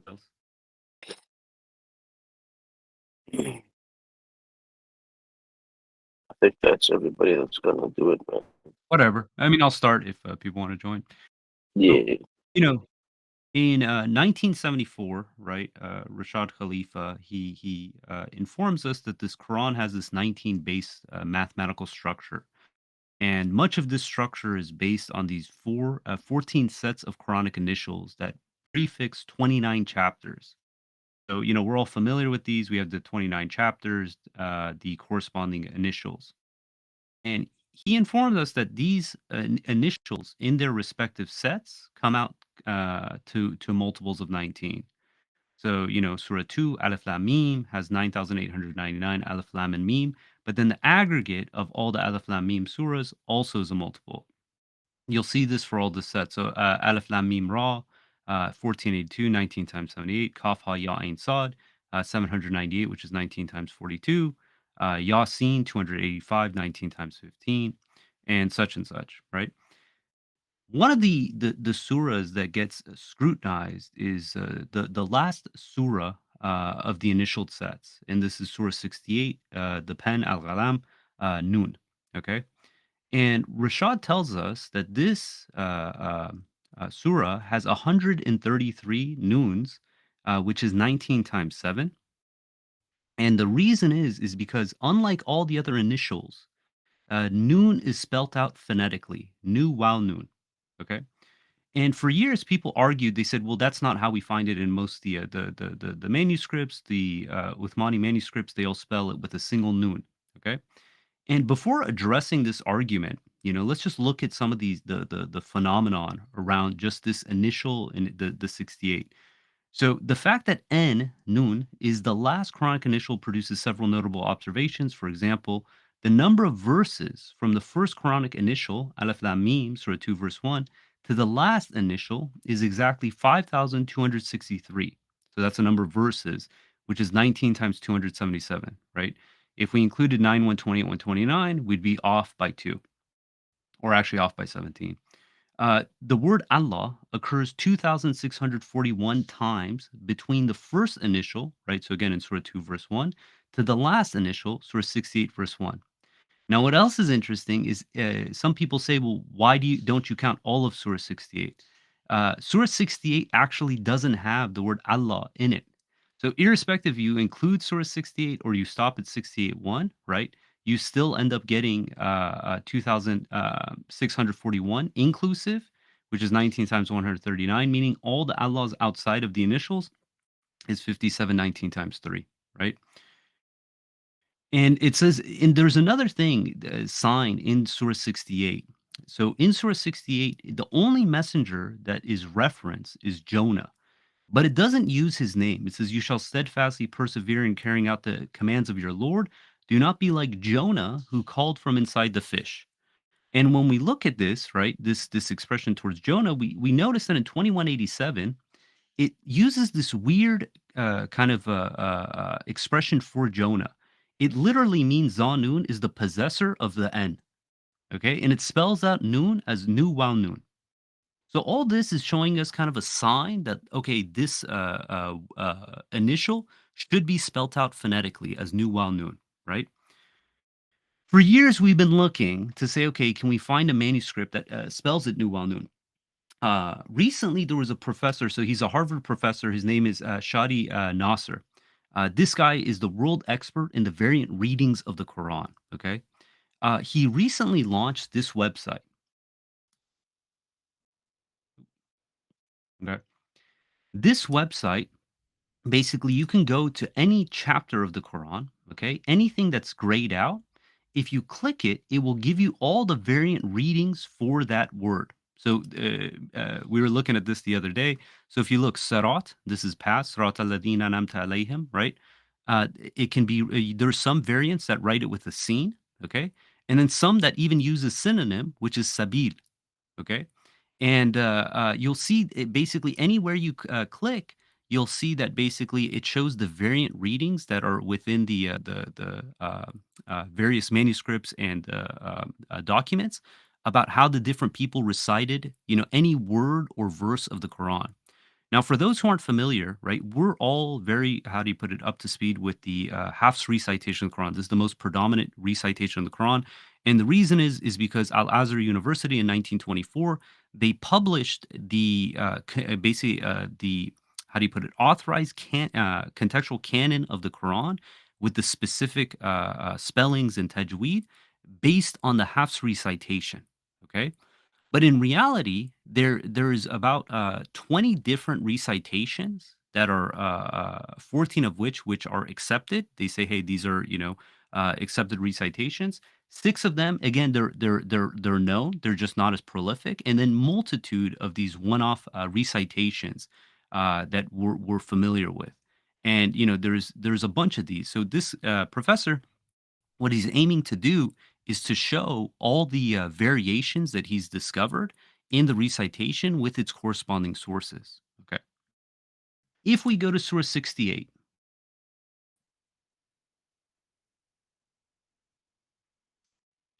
we click on Nun. So we say Bismillah ar-Rahman ar-Rahim, Nun wal Ghalam, right? N and the pen, okay? And we click Nun. We see here that there's 5 different recitations for the word Nun. So we see Nun wal Ghalam, okay? Nun, and you see there's a shadda on top of the waw, right? Nun wal Ghalam, right? Nun by the pen. And then you'll see Nuni, Nuna, Nunu, right? Nun Wait, wal Nun. Mr. Peter, I'm not seeing it. It's on Can you guys see my the screen? right. I can see it. I can see it just fine. It's on the right. There's 2 red, purple, and then 2 green. It's on the right, Mr. AAA. I can see it just fine. It's fine. It's totally good. Maybe All right. AAA is not. Yeah, AAA, get your eyes fixed. Come on. I'm trying. It's on the So- right side of the. It's on the right Yeah, I don't side know of if the you guys can see screen. my cursor. I can see it just Yeah. fine. I can see your mouse moving and everything. You Okay, you now I highlighted see it. it. Now I see it. It's Wait, no. just Oh. fine. All right, so now we're going to see these variations, okay? And if you go here, it's going to tell you all the variations, the transliteration, but then it has the annotation. So this is where this came from. So if we look, there's 6 different transmitters who recited it as Nu Wal Nun. Okay? And so if you look, these aren't nobodies. Like Ibn Abbas is a very prominent contemporary, right? Hey, Ibrahim, do you mind muting, my friend? Yes, sir. Sorry. Yeah, so if you look, Ibn Abbas, right, is a very prominent, which he's considered the most knowledgeable of the Quran, right? Ibn Abi Ishaq, right, another early, well-respected person, Sayyid bin Jubair, right? So these aren't just nobodies. So now he has this source. He says, Mukhtasar, right, page 159. Now, by God's leave, I was able to find the original source. And what's fascinating, praise God, God bless Yusuf for helping with this. Not only did we find the original source for this reference, okay, what's interesting is in the republication of this source, they eliminated the spelling of Nu Wal Nun. So if you go pick up a modern printing of this manuscript, they will spell it just with a single nun. But if you go to the original, I'll show you here. This is spelled Nu Wal Nun. So this is the manuscript. Okay, a little tough to see, but here is Surat Nun, right? And then we have here Nu Wal Nun Wa Qalam, and then it talks about the assimilation of pronouncing the ha in the recitation. But you can see here Nu Wal Nun Wa Qalam. Okay, this book is the treatise. I'll tell you. So it's a treatise of variant readings of the Quran. Here, and we can. I'll show you guys the actual thing, so you know I'm not making this stuff up. So this is Chester Beatty Library digital manuscript. Okay, and we can see right here. So this discusses the various readings of the Quran. Okay, so we see Nu Wal Nun Wal Ghalam. And then it basically gives the instructions as far as the tajweed for its recitation. But here, I mean, look, Nu Wal Nun. And if you look, Al Nu Wal Nun, right? So twice it's basically saying when it's recited, it's spelling it out as Nu Wal Nun. It's not spelling it out just as a single nun. But then we have more. If you look here, there's commentary, okay? What does this commentary say? This commentary here, I got, go back. A zoom in, right? It tells us Nun and the pen by Ibn Abbas, Ibn Abi Ishaq, Abu al-Samal, and Nuna, Sayyid Jubair. So we have here basically saying that in their recitation, they had it spelt out and recited as Nu Wal Nun. And then that's basically the conclusion. So we have it, right? That, yeah, in the canonical readings of the Quran, they have it spelt with nun. But in these variant readings of the Quran by very prominent transmitters, it's actually spelt out as Nu Wal Nun. Praise God. That's wonderful. Praise God. Very good work, Mashallah, Peter. brother. That was awesome, brother. Please, God please, bless please, someone tell me they recorded that. Yeah. Praise Mashallah. God, God brother. bless you.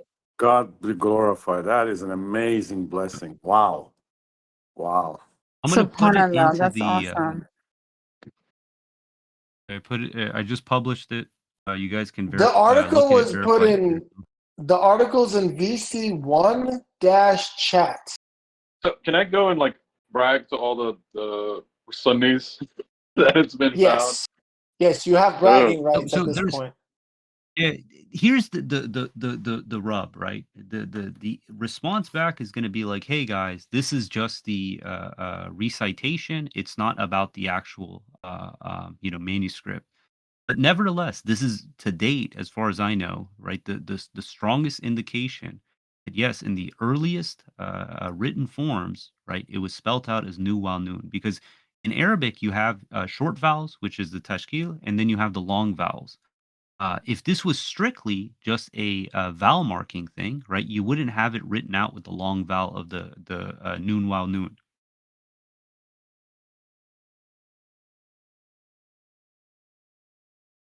That's So very good. it was the I thought it was a manuscript, right? That I don't know how that one dates compared to other ones that had the wasn't it a Quran that had that? But we have the one we have, right? This is a very famous manuscript. He's a famous calligraphist. His name is it's the Mus'haf of Ibn Bawab. Okay, and in it, this is the closest thing that up until this point that I could find is this. And what's fascinating is there we go. Oh, God bless. Thanks, Navi. You can see here, right? It has it spelled out noon, and then there's the doma, wow, and then he has the second noon written in red. This is typically written in for pronunciation and vowel markings, but nevertheless, it shows that it's like nu, wow, noon. But the argument here is like, no, this is written in red. This is just for recitation. It's not part of the mushaf. What else is funny is this page. So that we have the entire book of this this calligraphist Quran. It's from the 13 or 1400s. Sorry, so the 1300s. There was a recent book that was written. It was talking about the Quranic manuscripts, and out of all the 600 plus pages of all the thousands of manuscripts, you know which one they put on the cover? This one. Like, I just found that fascinating. SubhanAllah. They basically picked this page, this cover. I gotta find that book. I remember when I first saw it, I was like, no way. Praise be to Wait. God. Wait. You're telling me which they put the first page of the chapter 68 on the cover? Yeah, it's in the chat. It's in the chat. That's so funny. There was a It's book God. written like the other year, right? And basically it was about Quranic manuscripts. And out of all the images and folios, we're talking about like there's like tens of thousands. If you go into the 1300s, you're talking about hundreds of thousands that he could choose from. He not only chose this calligraphist, right? Which is okay. He's like, well, renowned. That's not the surprise, but he picked this page to put onto the cover. I thought that was interesting. Before we continue, I just need to make a quick announcement. Sister Joy is making time out of her day to hold an event in 25 minutes. And that's a Discord help session. And honestly, this is a wonderful session. She's a great teacher. She's really patient, kind, friendly, and she's going to walk anyone who wants help through how to navigate Discord and navigate on the submission server. That event link has been shared in VC1-chat. It's starting in about 25 minutes in VC2. I highly recommend anyone who wants to learn about Discord and how you can participate or use this app or navigate and utilize your existence and maximize your presence here, please attend this meeting. She's taking time out of her day to hold this event. And so it's a really beneficial time. I know several people asked for it. So please make sure to join that event coming up very soon. In terms of someone recording it, I don't know. Maybe you can have Omer record it. Sarim is out of commission. I don't know where he is. I don't know. He's not sleeping. I don't know where he is, to be honest with you. But he's not present, unfortunately. Anyway, sorry about that interruption. I wonder, did you guys read that or hear that audio where Dr. Khalifa described how the Saudis are completely aware of the Noon Wow Noon spelling? I think he mentioned the student it. of he mentioned the student of the Al Azhar scholar or whatever, right? Something like that. Well, no, it's actually it was ironically, so his name was Bin Baz. He was the Saudi Arabian Islamic scholar. He was the Grand Mufti of Saudi Arabia from he became it after Dr. Khalifa's death, but he was pretty prominent. And he said, ironically, it was his sister. I guess her name is Fatima bin Sahman. Anyway, I'll read it right here. It says, they said that Rashad Khalifa tampered with the Quran and he wrote the Nun Wow Nun. And the person who saved my neck at the time, ironically, was Sheikh bin Baz's sister.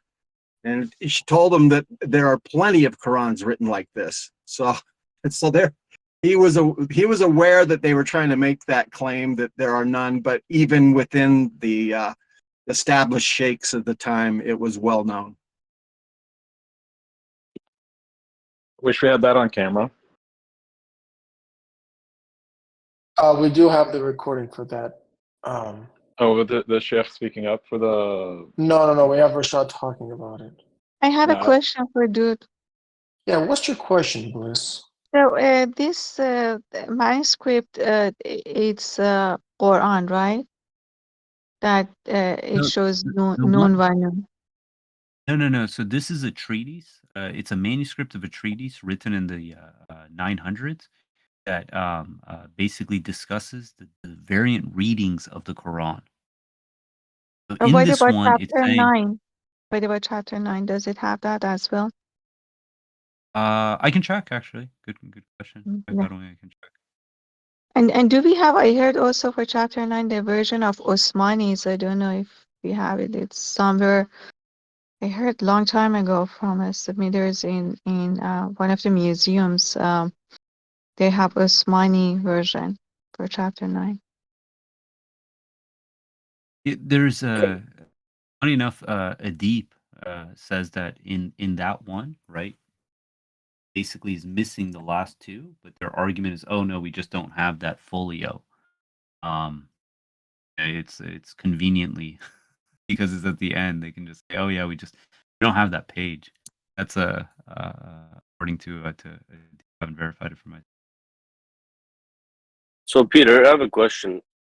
Since the Hafs version is the closest one to the original Quran, but seems to me like there are some things that are still a little bit off, which is the Nun Wow Nun, right? Do you foresee in the future, using the Quran's mathematical structure, we would be able to release a version of the Quran, the Arabic Quran, which conforms entirely with the mathematical structure, and we could call essentially the original Quran, so to speak? You know what I mean? Yeah. I mean, at this point, so there's only a couple of these instances, right? So we have Basatan, for whatever reason, that in 1924, and I heard this has to do with a hadith. They changed the spelling of Basatan from a sin to a sad, even though the recitation is with a sin, right? The word is spelled with a sin, but they changed it, and this is in Surah 7, verse 69. So that one, that's like one instance. There's another one in the aspect of qal. I believe it's in Surah 21. I want to say around 107 or so, where it's unclear if it's so in the Hafs recitation they pronounce it as qal, which would be he said, but it's actually qul, which is it was said. And that's another one. I'll put the article regarding that. But then aside from that, it's just the aleph, right? That's the only kind of gating item, and that one, God willing, God provides a irrefutable solution for the aleph use Quran. God bless you. If all of this can be shared in the content sharing, so it's easily accessible later, that would be great. Whoever can do that. Yeah. God bless you all. Peace be upon you, Peter. Could you repeat that about the alephs again? I couldn't hear what you said. Yeah. So there's if you go to any of the manuscripts, this is before the printing press, right? You will not find two manuscripts where the alephs are 100% identical. Predominantly, unless they're like a copy, then you can say, okay, if there's any errors, it's just regarding the scribal error. But any independent manuscript, there's going to be variations of the aleph when it comes to spelling. And this is because aleph can be either a vowel, like a long vowel, which it would be represented, or a short vowel, which it should not be represented. And then you also have alephs that are used for grammatical purposes, right? And then ones that are thrown in there just for the sake of recitation. And this has become, a challenge because if you look at the 1924 Cairo, right, it's almost identical to Rashad's counts. Like you take Surah 2, I think there's literally it's off by like 1. Two, actually. And even then you can account, but the challenge is to account for that one variation, which one is that? I can't remember if it's extra or less. Which one out of the, thousands of Yeah, alephs in right. Surah 2, which one is the one that's not supposed to be there or should be there? Um, that's where, we don't have a definitive answer for. But what we can say is like one of the claims early on was like, look, there's no merit to Rashad's counts. Right? No, there absolutely is. These he didn't just pull these out of nowhere, right? Um, there is a substantiation for these claims, and we just have to be patient. I mean, I think this example, like Basatan, Qol, Noon, these kinds of things, it shows that it's like, look, if we're patient, God willing, God gives us the final solution to these questions that we have. So what about this? I was thinking about this. What about trying to find older pieces of work around that time that possibly, has words using the aleph and trying to compare, uh, I guess, sentences because it's only a certain verses, right? It isn't like it's the entire surah that's in question. We do. That's the thing is we don't know, right? Because the computer speaks. We know that the totals are correct. But we also know that in the independent counts, like Rashad made mistakes. Like for instance, Allah, he accidentally missed one Allah, and he accidentally counted the Allah in 9:128. I think he missed one in like Surah 9 verse 18, and then he added one in 9:129. Sorry, which isn't part of it. So his total was correct. And there's other kind of these error, slight errors that are made in his tabulation, but the totals come out correct. So that's the challenge, like, okay, which one is it, right? It's like if we're saying, "Hey, we're off by 1 aleph," like, okay, you have a sea of alephs to choose from, which one is the one that actually, does belong or doesn't belong? That's where, we can't say definitively, and this was the approach in the past. They said, "Oh, if we just find the right manuscript," this is what submission.org, did. I should say Atif. I shouldn't associate with submission.org. So Atif went and he found the Quranic manuscript, and he showed that within this manuscript, basically the total aggregate of alephs were a multiple of 19. But each independent surah was not a multiple of 19. That's if you go to submission.org's website. In all honesty, it's amazing work. I think this is something that yeah, it's like, we shouldn't downplay. I don't think Atif had, just from what I know, what I understand, he didn't have nefarious, a motive. People just took it either to one extreme or the other that, oh, he's lying about Rashad, or he what do you call it? Yeah, it was just kind of, like just had bad Yeah. intentions. I don't think that was the case. But that approach, why it fails is because look, who's to say, unless it's a Quran that we find written by the hand of the Prophet himself, that this scribe, right, wrote it exactly as it was meant to be. And there's one big problem with this too. So we know for a fact, like the recitation of the Quran, it's recited in a Hijazi script, because we say, okay, it's Qurayshi in the writing. The challenge is Qurayshi, they don't have the Godal stop aleph, which is the Hamza. Okay. But Hijazi recitations do. And we know that in the recitation, there is this aleph that's not represented in the oldest manuscripts because they wrote them in the Qurayshi dialect. So if you look at the oldest manuscript of the first century Hijra, they don't have any Hamzas. So in Adib is actually considering this. Is look, what if we just go get all these old manuscripts and we kind of do some sort of determination to what the correct spelling is, and see what the counts come out that way. Now, what's funny is Peace GPS pointed me to this. There's a comment from Rashad saying, irrespective if you count the hamzas or not, they're both mechanisms should give you a result that's a multiple of 19. I don't know if she's on, but yeah, there's a letter that he wrote. It's actually in one of Adib's books that he penned to Adib explaining this regarding his aleph counts. I remember this. irrespective- I read that. I think he's basically saying no matter what method he had used, it kept being a product of 19, right? Or something along those Yeah, lines. the only difference, he said, if you don't count the hamzas, if I'm not mistaken, the aggregate becomes a multiple of 19. But if you do, then each individual surah, aleph surah, becomes a multiple of 19. I got one. We can dig that up. Interesting. Yeah, I'm looking at it right now. I don't think that's it. I think it's in, maybe it is. I'm looking at it. So he says, he's talking about there's no rules established, and he says there's different. He says the miraculous that all the different systems of counting produce totals that were still divisible by 19. Anyway, you count these Quranic initials, the total divisible was by 19, but he doesn't specifically get into the aleph. The only place he specifically gets into the aleph is in the page 138 of visual presentation of the miracle, and I'm putting that in the chat. And he says that the letter aleph was the most difficult to count since it occurs in three different forms, namely as an independent aleph, an extension vowel, and as a hamza attached to some letter, waw or ya. Ironically, all three types of aleph exhibited some relationship to the number 19. However, the most powerful relationship is reported here, namely where the numbers are multiples of 19 in the individual chapters rather than in a class of chapters.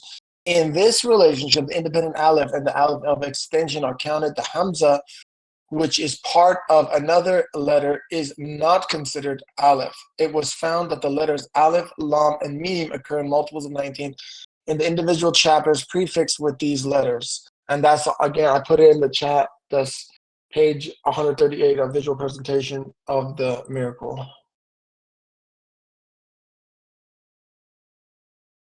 Praise God.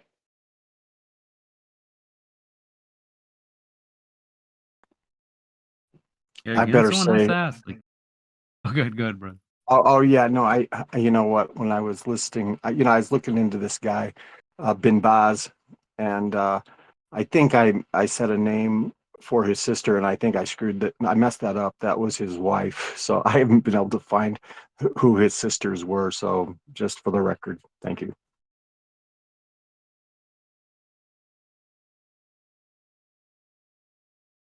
There's a verse in the Quran in I want to say it's 57:25, 25 or 20.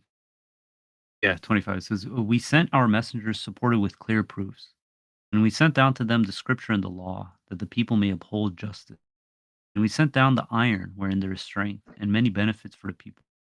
Then this part says, "All this in order for God to distinguish those who would support Him and His messengers on faith. God is powerful, almighty." It's easy to walk away, say, "Oh, we can't verify some claim from the messenger, therefore, he's wrong. He's didn't know what he's talking about. He was clueless, blah blah blah." I think this is it's a long haul, right? I mean, we're talking about 30 years, but we have to be patient. That's the thing, is we just keep grinding away and trust that, look, at the right time, if God wills, He's going to give us the answers to these questions we have. But it's really, I believe it's a test to weed out people who aren't, don't have faith, that they say, "Oh, nope, I'm not able to verify something. I'm going to just throw it out." Praise God.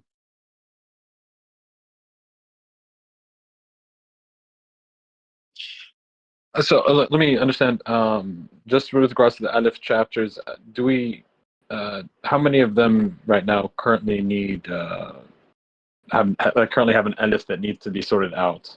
It's 6. There's 6 Aleph. Well, I'm sorry. Actually, I take that back. There's 6 Aleph Lam Mim chapters. I think in total, what, there's 10 or 11, Peter? How many is there?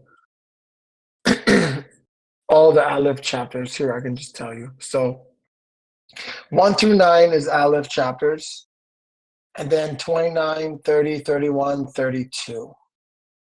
So that's Right. 14 total. No, 13 total.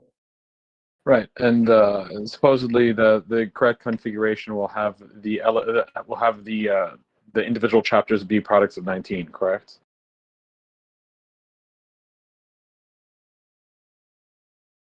Good. Did you hear me? What's your question? Yeah. So, Okay. Yeah. the, Yeah. Go ahead. what Rashad said is there's one mechanism that and it has to do with the counting of the Hamza, that the aggregate will give you a multiple. And then if you use the other mechanism, right, where you include the Hamzas, each surah becomes a multiple. Boom. Is that it? Is that Gallopers? Is that the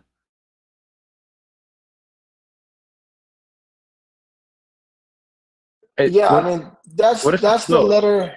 That's actually a good copy of the letter. The letter that I have is not this clear, but this is a good copy. So yeah, that's the letter. We have this pinned in the Math Miracle channel. If you could take this to the library, McClinkin or AAA, if you could take these 2 pages to the library, I would appreciate that. Yeah, let me just finish reading it.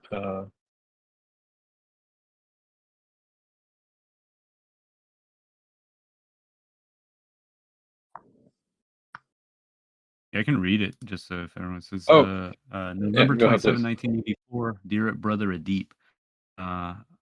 Alaikum salam wa rahmatullah barakatuh. When I started the research of the Quranic initials, Alif Lam Mim, etc., 15 years ago, 1969, there were no rules established for counting the letters. I didn't know whether to count the Shadda as 2 letters or not, and what to do with the sun letters and the moon letters. For just for reference, so after when you have a definitive article al, 14 of the Arabic letters, they're going to start with a shadda, and you don't pronounce the L. So when you say like Ar-Rahman, right? The reason we don't pronounce the L is because those are, if I'm not mistaken, sun letters. They're going to have the shadda, so you don't pronounce it. So that's a distinction between the sun letters and the moon letters, and so on. I did not. If I did not know if I spell out the letters, for example, Hamim instead of HHM, or not. No rules were established for counting the letters of the Quran, and I had no idea what to expect. When it came to Alif Lam Mim, I didn't know whether I should count the Hamza as a letter or not, and whether I should count the Hamza of Ya. So Hamza comes in 3 forms. It comes in a Hamza that's a Alif, Hamza that's a Ya, and Hamza that's a Wow. And typically you'll see the like the one on top of the Ya is going to be on top of a Ya, the one on top of a Wow is on top of a Wow, and then there's these ones where it's kind of open. If it's actually going to be a Ya or if it's going to be an Aleph, or what. This is why we had differences in counting of certain letters. It is miraculous, however, that all the different systems of counting produced totals that were still divisible by 19. Any way you count these Quranic initials, the totals was divisible by 19. The final rules have now been established and followed in the book that I mailed to you, Quran Visual Presentation of the Miracle. This book represents the finalized counting system, and this is why we have the codes superimposed on the Quran itself so everyone can see for himself.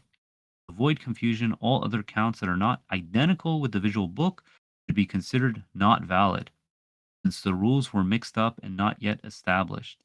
Please include a note summarizing this letter when you publish the visual book. The question on Basatan, this is verse 7, verse 69, arose because we looked up one of the tafsirs that assured that Basatan, spelt with a sin, was written with a sod upon orders of Gabriel. This is simply wrong. So this is the hadith, right? They're referencing that one tafsir was wrong. When I looked at the oldest Qurans, I found out that the original Quran was written with a sin, not a sod. And this is, I mean, this is well established at this point. Also, when the mathematical code was superimposed on the Quran's text, it became sure that Basatan, spelled with a sin, should be written with a sin and not a sod. Thank you, and may Allah bless you, your brother in Islam, Rashad Khalid. So, sorry, before we continue, sorry, I just forgot to send this sooner. Can I get everyone to sign up for the next week's Quran study? I put it in VC1-chat. Please take a moment to sign up. We had a lower than normal turnout for the signups. The week before, a couple weeks before, we had 51 people sign up. Please sign up for this Quran study, and you can copy the link and send it in DMs to all your friends on here and also on other platforms.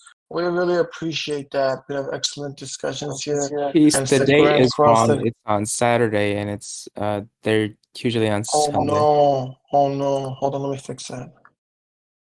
It's okay. I'll fix that. In just a second. Link. There you go. It's the 5th, right? Shut down the server. It's over. There you go. I Yes. fixed it. All right, I fixed that. Sorry about that. Yeah, thank you so much. And let me just thank the people that signed up. AAA, thank you so much. Omer, thanks a lot. Eddie, God bless you. Joy and Susan, thank you so much. Sister Shahida, Sister Lily, Mr. McClinkin, Brother Raju, Sister Mila, Evis, Mehan, thank you guys so much for signing up. Jerry, Atef, really appreciate that. We got 17 people signed up. So more people sign up, the better. And also in a few minutes, if you're interested, please go to VC2 to do the Discord tutorial.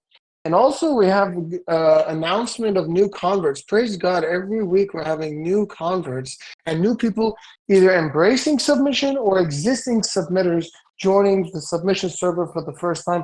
A good thing is that we're getting a lot of people from isolation. So in the last couple of weeks, we've had someone that's been in Germany in total isolation for 16 years, never met any other submitters, and now they've joined the submission server.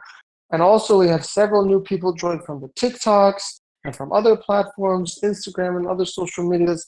So thank you so much for your efforts. And please tell your friends to join the Grand Quran study as well as the daily discussions and other activities and events we have going on the server.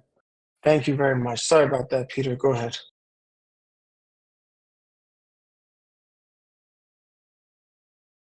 Yeah, Peter, go ahead.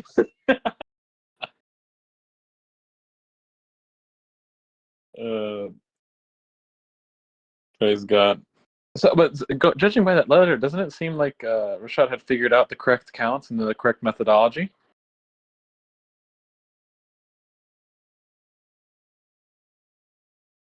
Yeah, so the total counts that we go by are the ones in the visual representation of the miracle. My understanding is, additionally, based on the Git books that were put together for the first time last year by Peter and other people that helped him, we have been able to verify Rashad's counts, total counts for the surahs. But as I mentioned earlier, just because we can verify the total counts doesn't mean we verify or agree with every individual count. And even Rashad himself, shows that the individual counts may not be correct. We have the example of the Allah counts and other counts. So the final counts we believe are revelations from God, but some data along the way may not be accurate. And this is the same approach we use for other topics, right? The number of daily prayers in the Quran is 5, and this is a revelation from God, and it's confirmed.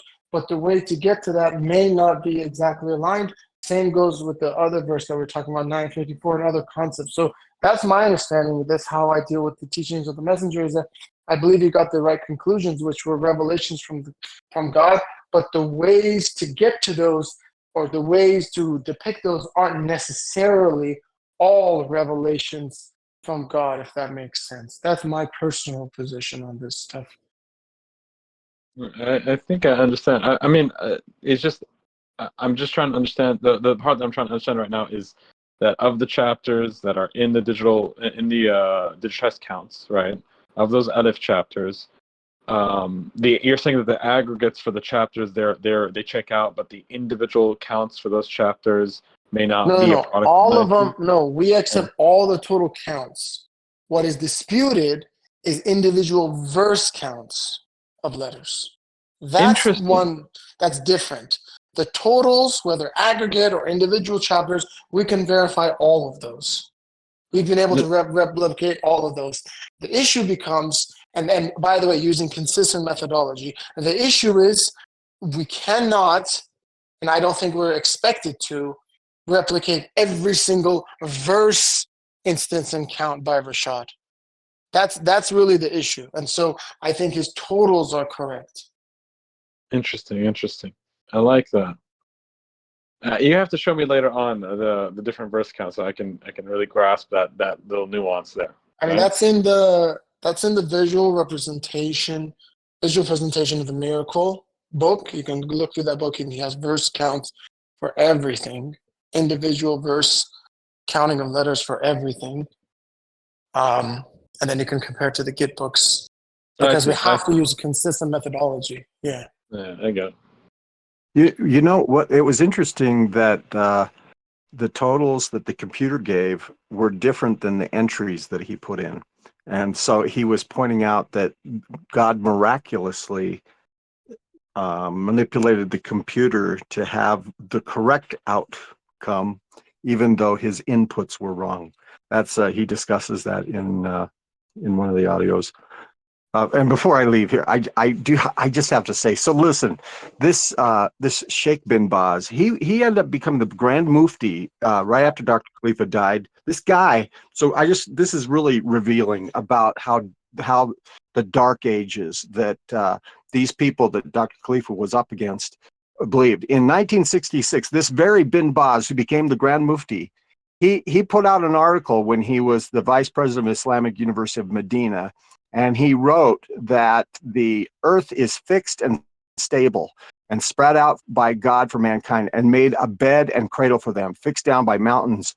And so he was saying that he was teaching against the falsehood that the earth rotates around the orbit of the sun. So he was kind of like a flat earther. So, anyway, it just that's, and we're talking about the advisor, the religious advisor to the king of Saudi Arabia, at the time of Dr. Khalifa, right after the time of Dr. Khalifa. Anyway.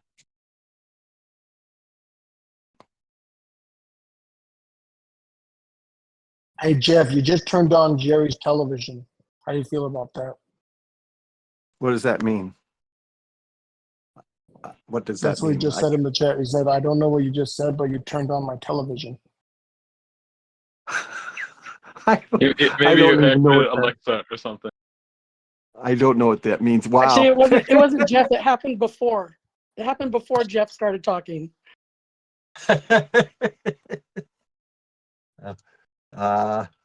Sorry. Well, right now, this has become the biggest hurdle for Quranists to embrace God's messenger of the covenant is the shape of the earth. And they're just saying there's no way God's messenger could have been duped by NASA.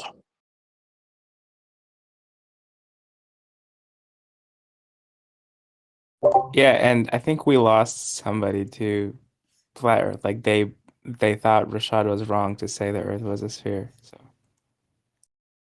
very interesting. Well, the Quranists made another server today or yesterday or recently. It's explicitly titled as the non-flat Earth Quranist server. So they're called the non-flatters. Which is that's amazing. Increasingly rare. It's becoming increasingly rare these days. Yeah, I think the problem is if they're non-flat Earth Quranists, they're not receptive to the message. If they are flat Earth Quranists, they're extremely receptive to the message, but they're also extremely receptive to everything else.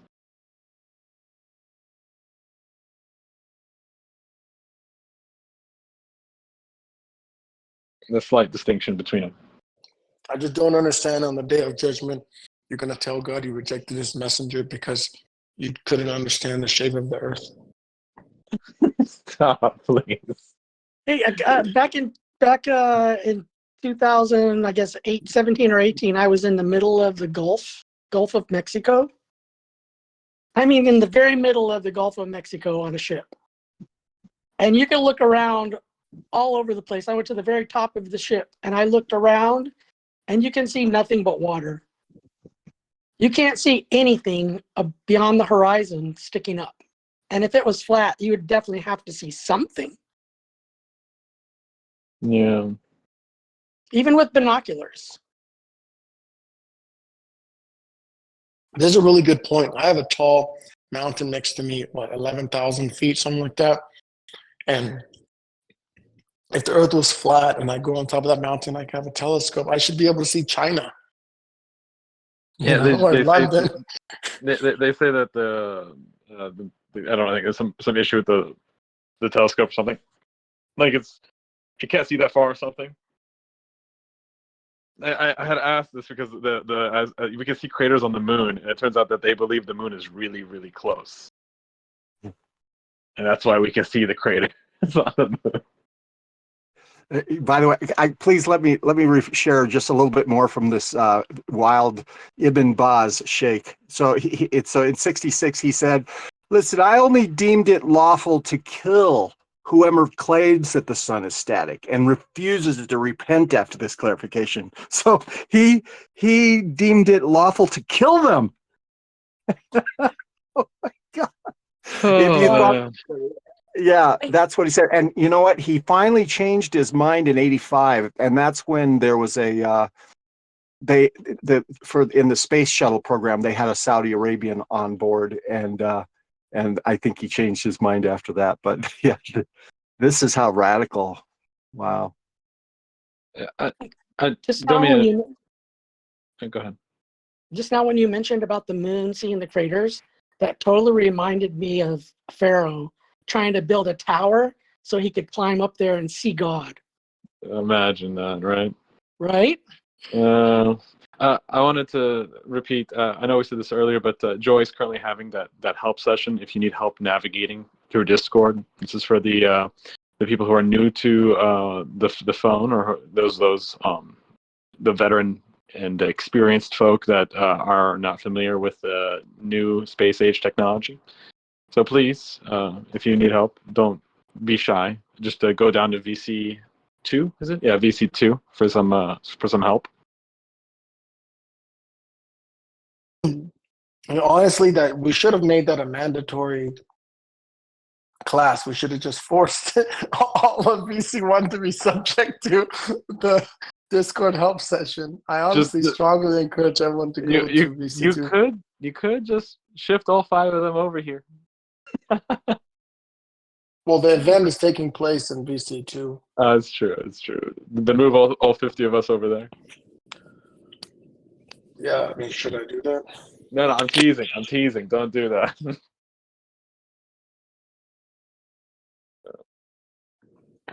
Right. Is brother? I don't know if brother Dude is still here. Yeah, Peter's here. Okay, praise God. So, my understanding is that because this was, I think, for years, this was an issue that was not clear. The Alif Lam memes, but that with finding the manuscripts, that has been resolved, if I understood correctly, right? Like the individual surah and the aggregate counts have been verified. Is that correct? No. It's still open. Basically, the latest is so Master. Atif, right? He published his. He based his counts on one particular manuscript, and he showed that look within this manuscript aggregate of the Alif Lam Mim or Alif Lam Ra, there are multiple of 19. This was, published years ago. If you go to Quran Inspector, I think, on submission.org, see the counts. Was it a year or two ago? I published basically showing that it's possible to get each individual surah a multiple of 19 per Rashad's total counts. And that was mostly just to show that it's Rashad's counts weren't unachievable. Let's put it that way, right? Using a consistent approach, using various manuscripts, you can show that we can replicate Rashad's counts.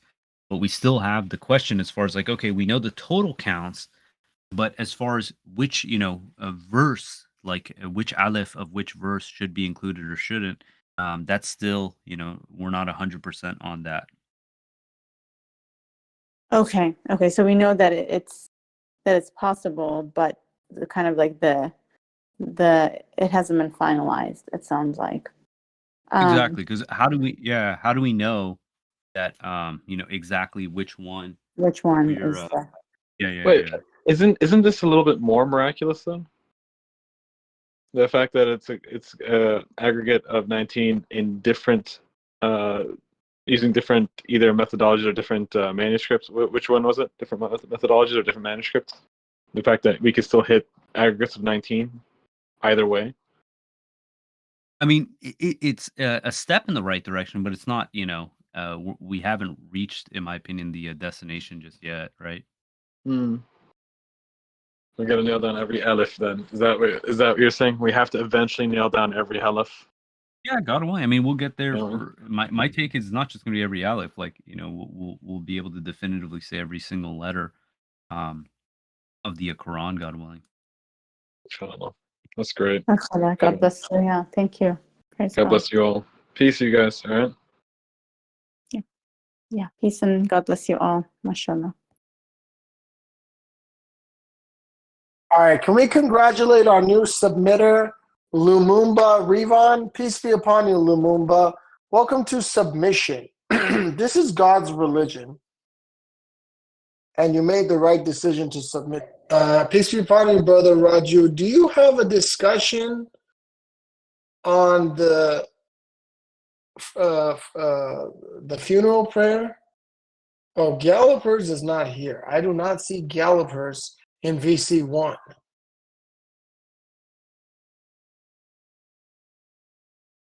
Galloper is missing. Is Raju still here? Please. Is he left? Who? Raju. Raju is here. Raju Oh. is here. Please, Raju.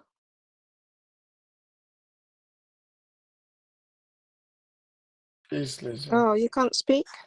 Oh, just to extend our warm gratitude, praise God for all your help for Ali and his family while their stay with you and, in Dubai generally. You're very hospitable and Ali speaks so highly of you. Thank you so much. May God be pleased with you. Praise God. And they're Inshallah. done. And they're done, right? They're in Canada. Canada. Now. Wow. See, I told you, brother Roger. I told you they're going to be out of there very quickly. I told you the visa's almost ready. God provides. We had some people had a lot of concerns, but God provides. They were quickly done. They were in contact with, I guess, people in Turkey. Then they contact with submitters in UAE, and now they're going to do the submitters in the country of Canada. So, brother Raju, if you can get more people from your community, now you notice the big benefit of being united with the submitters. So the more integration we have and collaboration is more beneficial for all the submitters and the submission movement. This is the best approach from my observation. God bless you. The more we can work together and unite, God is going to be more pleased with us.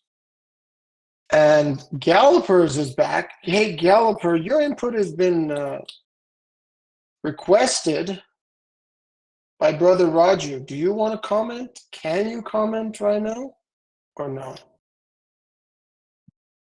Peace. I have limited access to talk. I'm sorry, what is the question? Peace. Yeah, Brother Raju is our wonderful brother in the UAE, and he came across the statement or knowledge acquiring that you have additional research and knowledge on the funeral prayer that you can share with us. So he's very interested in this topic. We appreciate any knowledge that you have on this issue. Not really.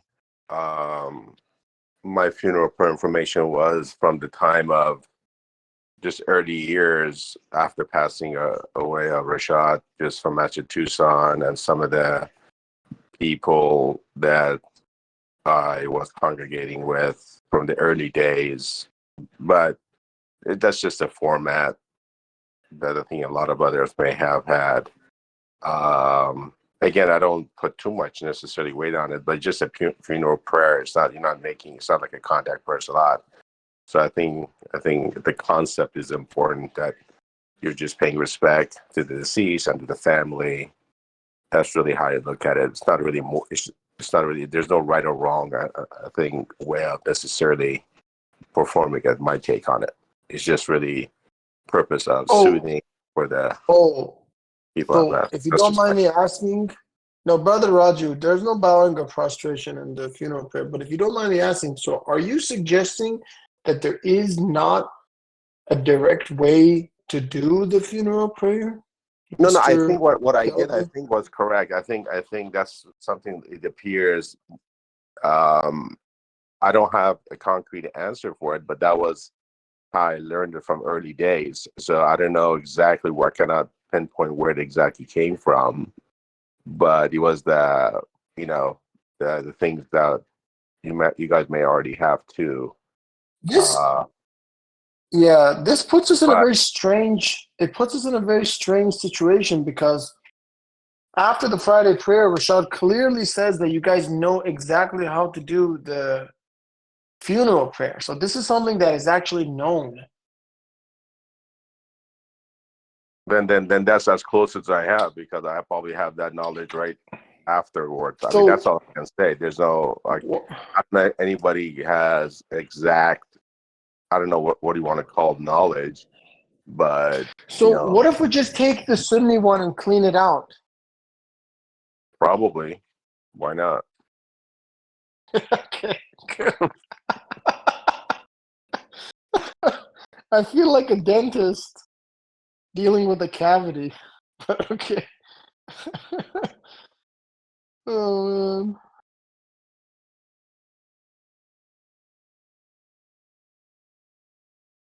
Yeah. But I think it's important to keep in mind. It's not like contact prayer salat. I mean, you have to look at the objective of the funeral prayer. What is the objective of the funeral prayer, right? So you're not really gaining, or the deceased is not gaining anything from your prayers. I think it's really more of a soothing and paying respect to the family of deceased, and that's the way at least we look at it in our own community. Like when somebody passes away, it's more of a respect. It's more of a giving, respect to just acknowledging the family of the deceased. And it does work wonders, because it really brings the community together. It makes a very peaceful ending or peaceful beginning, whatever you want to call. So I think that's really the same thing like Surah 29:45 is the most objective thing about the contact person is the remembrance of God. So even though contact person you're making contact, but the funeral prayer, I think, is more of that. Anyway, that's the way I see it. I guess. Peace out. Peace be upon you. All right, So what else we got? Go ahead. yeah, I agree that it's not gonna change anything for the deceased. My understanding and experience is that there is a format, because there's I've been there when we have done it. I don't, it's been some time, so I don't remember the exact details, but there is a format, and it's something that would be done for someone who, like, that's considered a submitter. Of course, ultimately God knows. There's a format. There is Surah Fatiha recited, and there is a specific format. Again, it's been some time, and so yeah, but just wanted to share that. There may be people who, I don't know if, there may be people who can share more, but wanted to put that out there in case that's helpful. Thanks.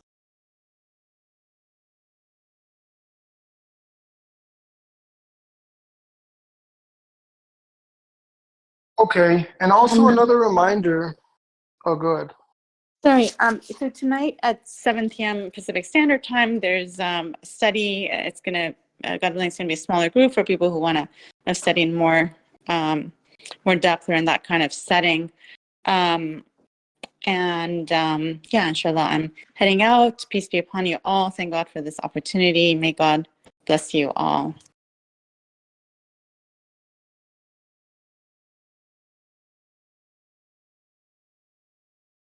Peace be upon you, sister. Oh, she's gone already. All right. So, the help desk is in Please VC2. feel free. So, I'm not sure what to discuss now. God bless you, brother Raju. Peace, guys. I recorded a dude's presentation and I'm uploading it to YouTube right now for anybody who missed it. On the NUN. Yeah. Okay. I think we So were. it was a screen recording. It wasn't just audio. So like, God willing, you know. God bless Okay. you, brother. MashaAllah. Good job. Thank you for doing that. Good job. Thank you very Please much. post it in content sharing. That's a good place to post it. Okay, yeah. God willing. Great idea. And actually, can we put the I'll just put the documentary there so we can just have access to it also. Praise God. God willing. Praise God. I wanted to also request all the kind of information that would be good to have as a reference. There are multiple things I think that came up today to be shared in the content sharing. That would be great and helpful. May God bless you all. Actually, the other one is already there. Praise God. This one's going to be saved there too. God willing. All right. MashaAllah. Thank you. Wonderful. Pillar in Jamarat, stoning of Satan. Really? That's where you stone Satan? That looks like a parking lot.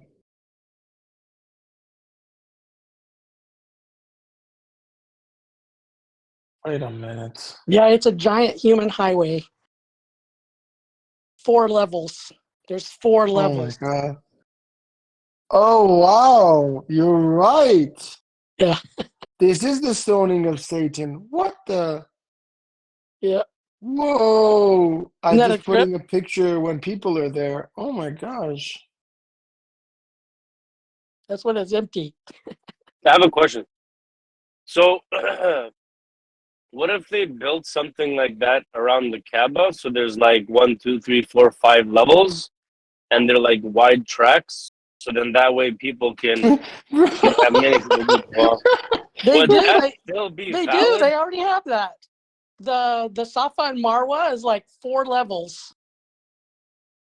You can go back and forth. So is that would That's you hilarious. consider that valid, Naveed? Is that because you're still Yeah, I guess. doing the distance between them? I guess. Yeah. I mean, It's if you have just too many if you people, do it's just tawaf like accommodating that, them. you can't kiss the black stone if you're on level like 2, 3, 4. Like No, well, level 1. you're further out, right? You're further out. No, I meant like building like rings above the Kaaba, so then like people can encircle around it. You know what I mean? But there won't be ground level. There'll be like level 2 and level Well, 3 and 4. they do. It's just further out. Oh, Let I me see if see. I think I have a picture. Let me see if I can get a picture of it. In 2013, when I did the Hajj, actually, I think they took it down.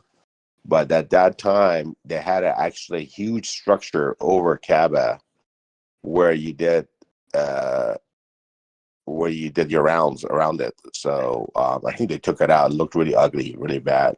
So Yeah. people were handicapped and used to do that. I may have pictures of it actually.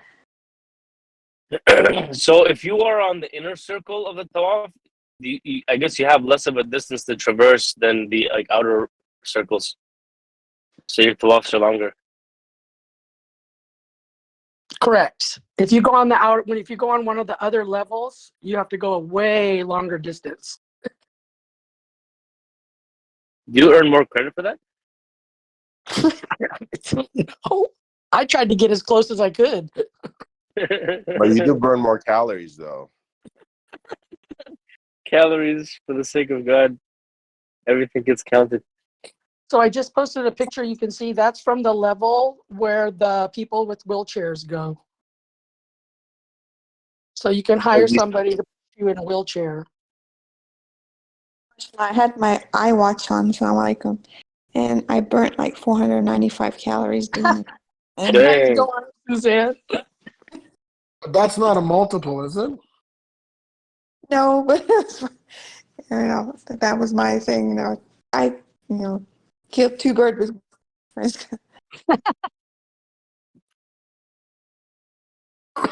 Wonderful. But so that picture that I just posted is looking right at the door of the Kaaba. It's solid gold. Wow. Dang. That's highly And- unnecessary. There's people starving in Yemen.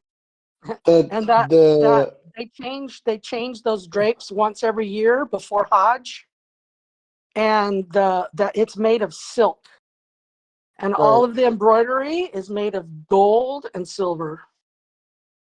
Well, you have Muhammad's name on the house of God. That's So not on good. the Kaaba, my understanding is there's no mention of Muhammad on the Kaaba. There anyway. is.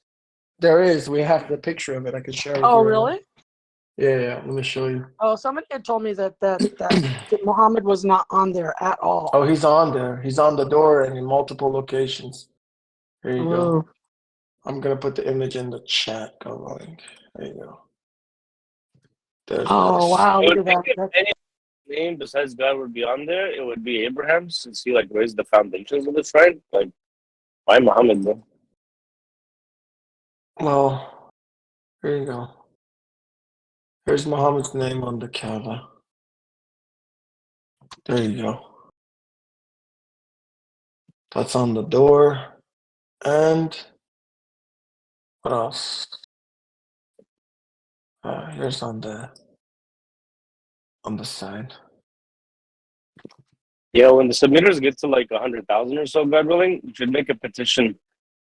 And yeah, and then have like a petition of like over 100,000 people signing to get like Muhammad's name removed from the Kaaba. Yeah, I don't think they care about petitions. I'm willing to Yeah, take over though. So while I was there, I was very careful not to pray in the mosque. Yo, what if we pull in Abraham and just go to the Kaaba and like take off Muhammad's name by force? Oh, You know? Yeah, that's good. Hey, what about the station of Abraham? How did you deal with that? The Jerry? Station of Abraham, I just looked at it and walked past it. We're not supposed to do anything with that. There were right? people kissing it and putting their hands all over it and all this. Just a little thing. I mean, had this big giant crystal inside of it. I didn't even take a picture of it.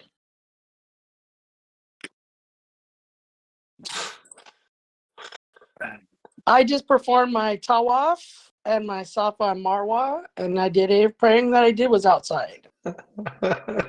We almost got caught inside for prayer one time. Well, but you can do your prayer at the Kaaba. I didn't feel comfortable doing it there because there was other names all over the place. Well, the one name that I did identify was I think it was Uthman. Yeah. Oh, Uthman is mentioned there? I think so.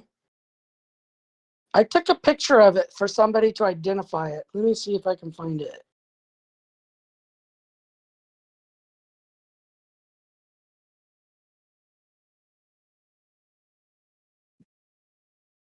Okay, Could it be that Muhammad is like part of like a verse that's written? I mean, I haven't looked carefully at the writings. It's not just a but- verse. It says Muhammad Rasulullah.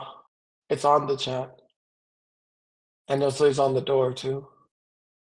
And it's not part of the. It's not as a part of the verse. No, there's no verse. That's Okay. not a verse. It's just an emblem. Uh,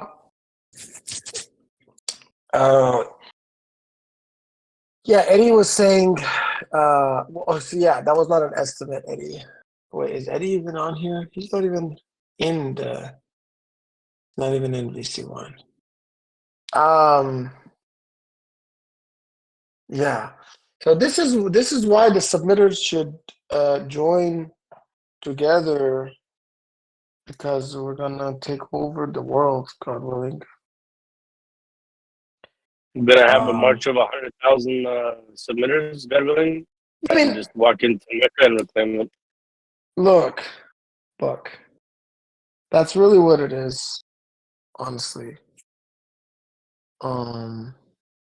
Yeah, that's really what it is. If you have the support of God, you can do anything. So, Well, you okay, just have to spread the message. just gonna grab onto the silk cloth and just take it up. Okay, so these two signals are on every That's single Uthman? column. Oh, wow. You're clever. You found Uthman. Well, this one is just God. That's okay. Yeah, every column all the way around has God, right? And then like the sub columns below all the way around have that one. I think that's Uthman. Oh, this is Uthman. This is Uthman. Yeah. Yeah. Wow. So they're Sunnis, right? Well, yeah, Right? Uthman. Yeah, of course. Uthman, Abu Bakr, Ali, Omar. So I was Hey, I have really a question. happy when I saw God all the way around, and then when was pointed out to me that the one below it was not, I was disappointed. I was like, "Oh darn, that kind of ruins it." I have a question. Do you think What's your one of the question? reasons why? Do you think one of the reasons why people in heaven, right? They have no they don't know what's going on here on earth, is because God says there's no nonsense in heaven. Oh. So like if there was a little if there was like a little TV, because I imagine like it'd be cool if there's like a little TV and you can just sit there and watch like what everybody's doing, like the messengers, like like the after show of like their of after they left and they're just watching. But then I'm like, they probably see a lot of nonsense, and God says there's no nonsense in heaven. So maybe like that's one of the reasons. I've always thought that they probably talk about it and share their own experiences. Yeah, Compare them, but they right? can't. They don't know what's going on right now. Like they have Right, like they after don't the know. yeah. I mean, wouldn't it be like cool if they could just there's like a little TV, you sit there, you watch it, and you get to see what the Muslims are doing. It's just like, no, what are you guys doing? Why? Stop it, But then they'd be like watching nonsense, and God said there's no nonsense in heaven. There's also like a barrier that just separates. I think there's a verse to that effect that a barrier that separates when somebody has departed this life. When I did Hajj, I did pray in the Masjid al-Haram, based on the verses, and it was established by Abraham based on God's command, and God tells us to make Hajj. So that was what, that's what I did. May God accept from all of us who've done it. If there were any reflections that you wanted to share, whether Jerry or anybody else, I'm around for a few minutes. Inshallah, would. So many times I thought about it, but like when I was doing my tawaf, like there were people around. Some people would come by, or I would be chanting, and they would be mentioning Muhammad and all different kinds of stuff. There were others who clearly they were not. So there was just a huge mix, right, of different things going on. But each time that I got finished and I went like to the edge and thought about doing a prayer, I'm like, well, it wasn't even contact prayer time. So I just went someplace else and did it. That's all. I just didn't feel comfy. I mean, there's nothing wrong with that, But Well, it there's does also say nothing. you cannot pray in such a mosque, right? There's a verse that says Well, the but that this God's house is different because in the Quran, the companions of the Prophet are trying to go to do prayer at God's house. God's house is a sacred masjid, so it cannot ever become impure. So it's always protected and safe. So I think that's the one place that's always permissible to do our salat in. maybe, yeah. Especially like during the salat time, though, you wouldn't want to do it with them because they do it completely wrong, and Right. they're Yeah, yeah. blasphemous. Yeah. Yeah, not with them. Not with them for sure. Yeah, I agree. Yeah, a good time to do a good time that I thought a good time to do it would be like when they say the azan, they usually allow a little time. So one's just got to make sure that it's really in because sometimes I don't know what. Anyway, one's got to make sure that the salat is really in, and then usually after the azan, there's a little window, and that's a good window before they start their salat. Right. Yeah, that's a good one. And It it's is pretty Brother inconspicuous Gary, too. It's for pretty doing it. inconspicuous. It's pretty inconspicuous too because a lot of people do their sunnah prayers like nafil and this and that. So it's not uncommon to see people praying units before the main fard prayer.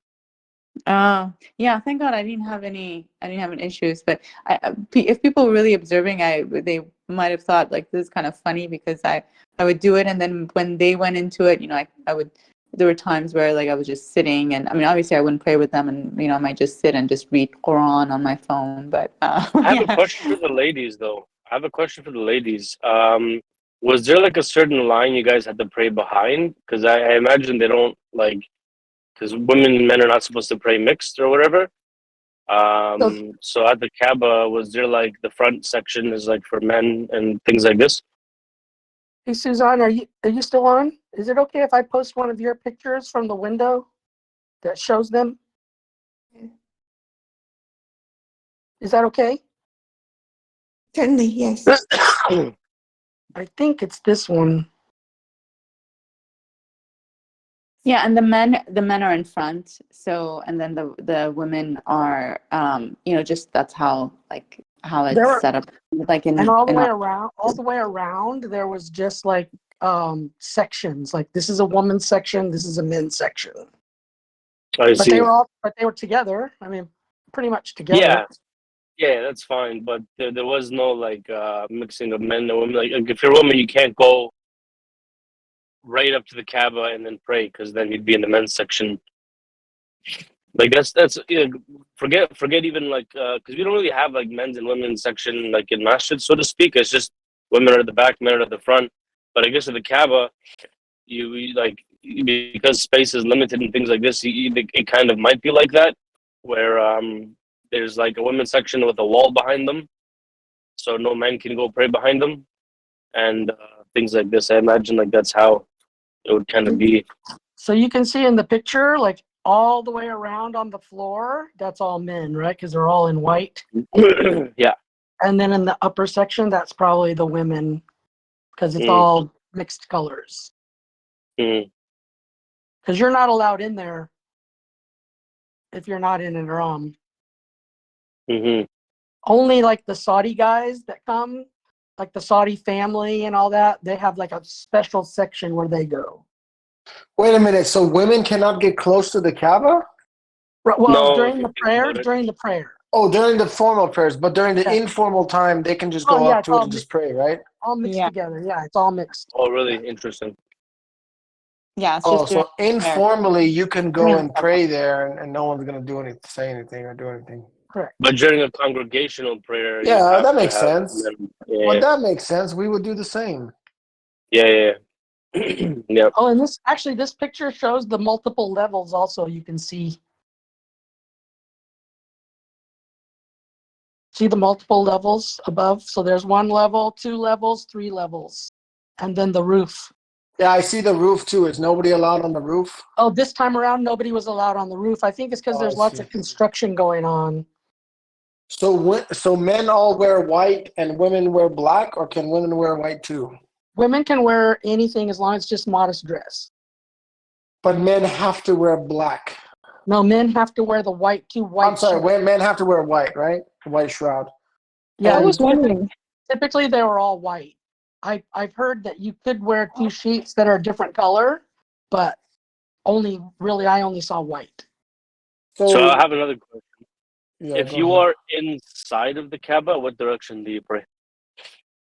Toward the Kaaba. Inside, you don't pray inside the Kaaba. Nobody does that. No, but you could. You Oh, could though. inside You could pray inside Masjid al-Haram. I It's not mean, illegal.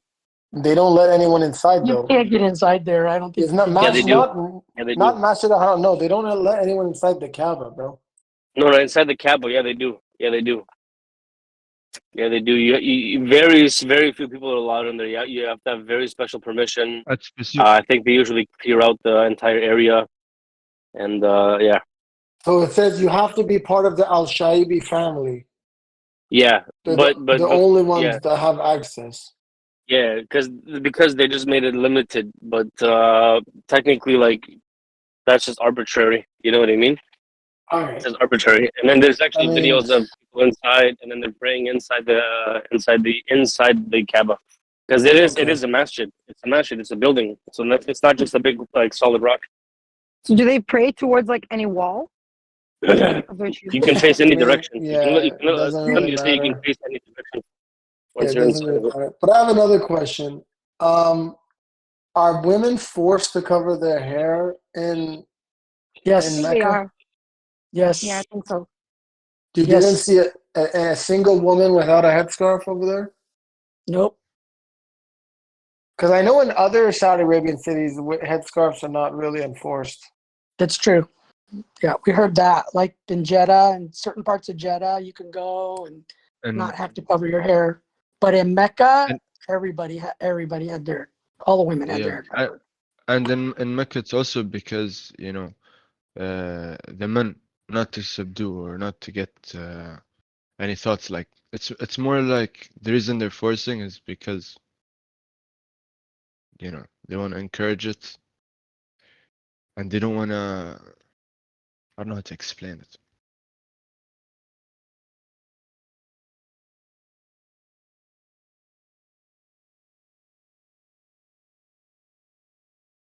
It's just like in Vegas, you cannot enter a casino without a tuxedo.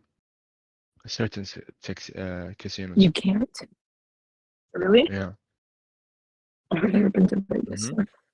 That's pretty cool. Wait, what are you not allowed to do in Vegas? She went to a There's casino without tuxes, like dress suit, yeah. dress clothes. Yes, I mean there's I can understand like the modest dress. I think though that it's they're decreeing something that's not decreed by God. Like modest dress is one thing, but then especially in that heat, you have to be covered, like the hair and the head, and to be worried about if it comes off or the hair is showing, or it's just yeah. And I think it's just it stands out because of the heat. For me, like that's one of the issues, is just like it's like how unjust that is, that the women have to do that. Just they're making things more difficult than it has to be. So yeah, but yeah, that's what it is right now. May God shift things in the future. Congratulations, Jerry, Suzanne, everyone who made Hajj. Praise Thank God. you. So here's an interesting picture. They had this marble wall around this one side, and what it is there's a line of women, and this is a special area where women can go to touch the Kaaba. Because on all the other three sides, there are people just clamoring to get there. And on that little corner where there's the stone, there was a Saudi military guy with a loop hanging off of it to smash down anybody who tried to get too close or tried to get too rowdy. Where that stone thing is, oh man, they were just fighting to get to that thing. I Oh, don't so think it sounds like there was a, which I think is new, because I don't think last year when I went, at least I didn't see that they had a section just for women to be able to get close to the Kaaba. Is that right? Oh, maybe it is. I mean, I don't know. That's just what I saw. Interesting. Praise God. Oh, and Yeah, of because course, it can be hard for. can't go anywhere without having a picture of a camel, right? Yeah, I think I have one too for my trip. Praise God.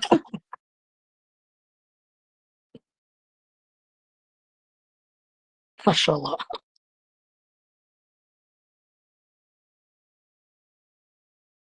I think God, I those have a are picture. amazing pictures. I think I have a picture of where they're clamoring to touch the door and get to that stone thing, which didn't make any sense to me.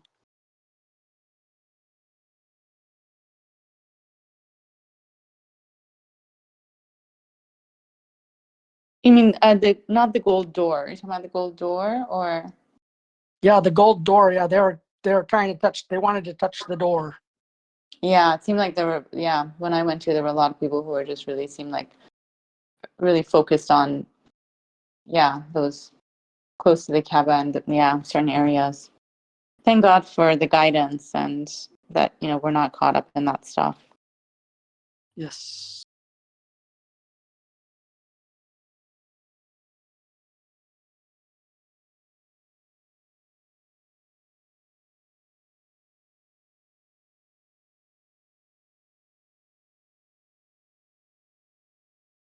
So this is a picture of the top of Marwa.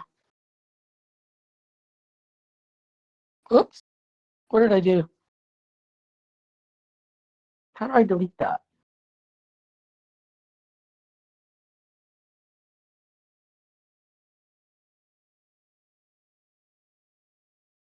Oh, thanks. If somebody deleted that, thank you. I accidentally selected something I shouldn't have selected.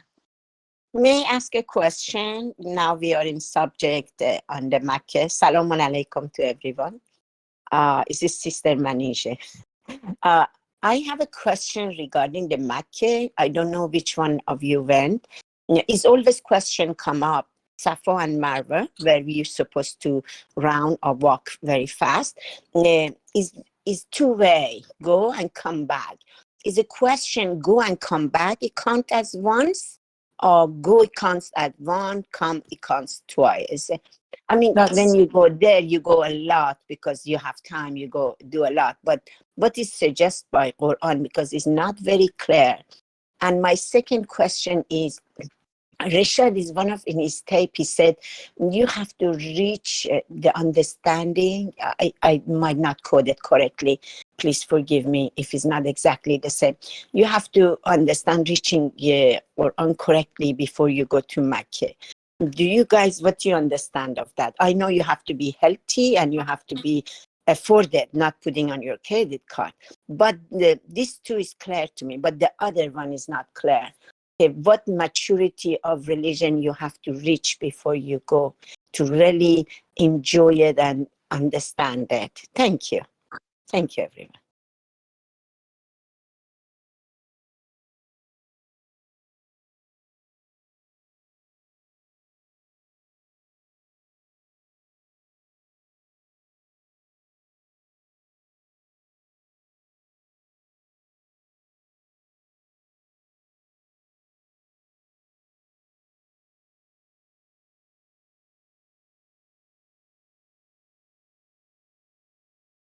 Okay, so that's Safa on the right, left, and Marwa on the right. Oh, I'm not sure which one's which. Safa on the right, Marwa on the left. No, honey. I think both of them. I didn't know it once. I think both are the same name. Safa and Marwa is when Isaac. I think he was rounding around one of them for reaching for water. That's when the sun.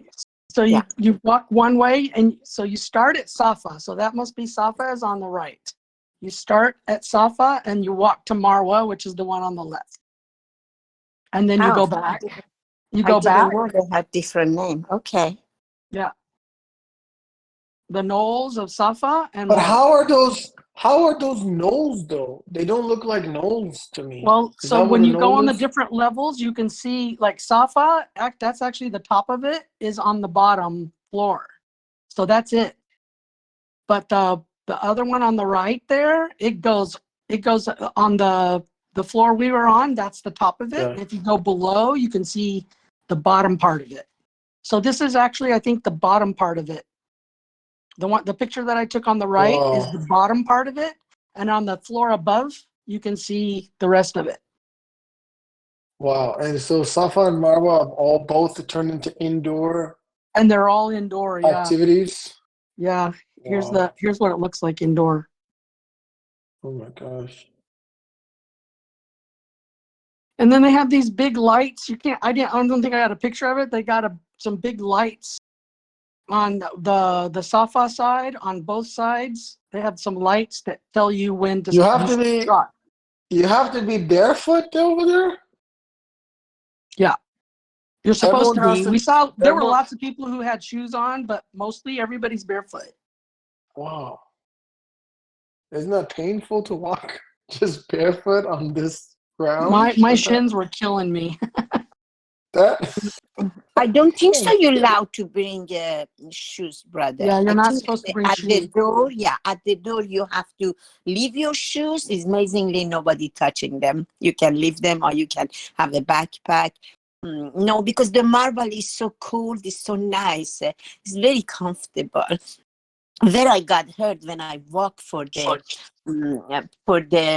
going as for Medina. No, not for Medina. For where we pick up the stone. We walk for there. We walk to the is that Arafat. Muzdalifa? Yeah, Muzdalifa? well, I left for Muzdalifa. I walked to the where we turn the stone. I forgot the name. We walk until there, and that when we get the blister, and my friend, we have to take her to doctor. Or that. Otherwise, in Mecca himself, he is not. It's beautiful. Inshallah, God help everybody can go and do their duty. Wow. Okay. I recommend not leaving the shoes. If I remember right, one member of our group, I think, left her shoes and then was not able to, didn't get it back. And I mean, who knows what happened, but so I don't recommend that. It's good to get socks with like padding. There's some kind of like cushion socks, that have cushions. So that's something that may be helpful. Not that one has to do that, but that's just something that may help.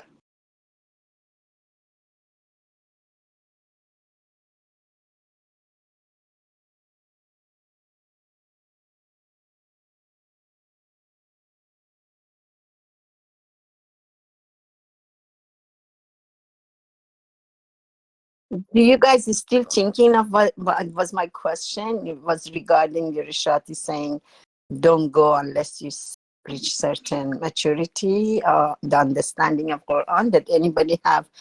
He said he said he recommends around 10 years of growth before you go there. So I've been a submitter for like 35 years. And this was your first time? Yes.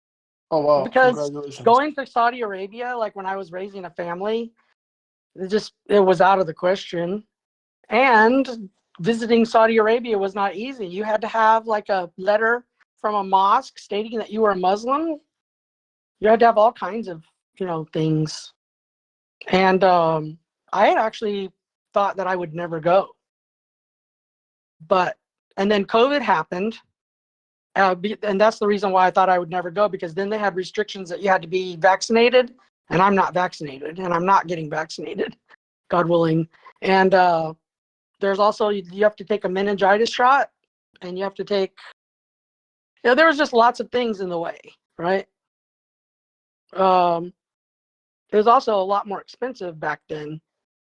So then, just recently, Saudi Arabia lifted every single restriction, and that was why I made the decision to go. They lifted every single restriction. I got my visa in less than 24 hours. I didn't have to take a meningitis shot. They didn't care about COVID anymore. Blah, blah, blah, yada, yada, yada. I got on a plane and I flew there. Because you was invited. You have to be invited to go to Mecca. You cannot go unless you're invited. It Yeah, worked out for everybody. Have stories like that. MashaAllah. God invited me.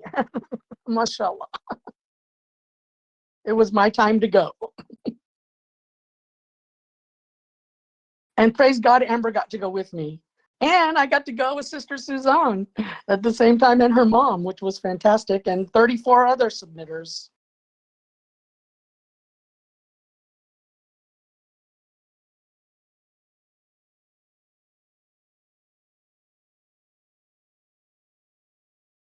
It was a blessing for sure.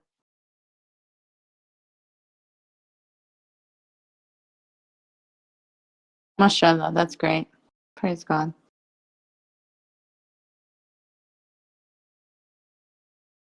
So I think one of the things that I would say, and I did a kupa about this Friday, I wish that I had been better prepared for Arafat and Muzdalifa, like what to say, during the what to do during that whole day.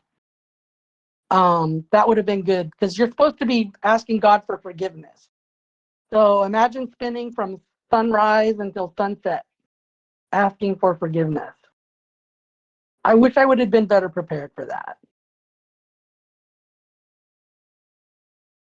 And then when you get to Muzdalifa, you're supposed to commemorate God. And I wish I would have been better prepared for that as well.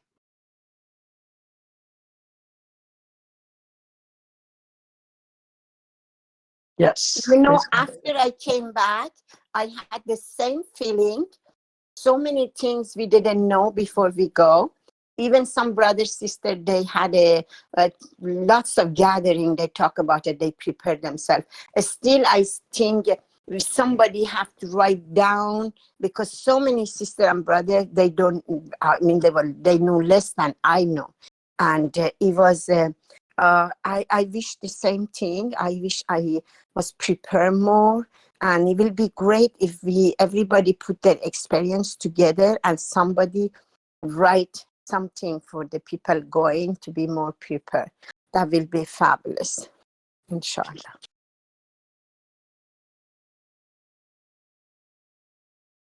Yeah, mashallah, great point. I feel exactly the same way.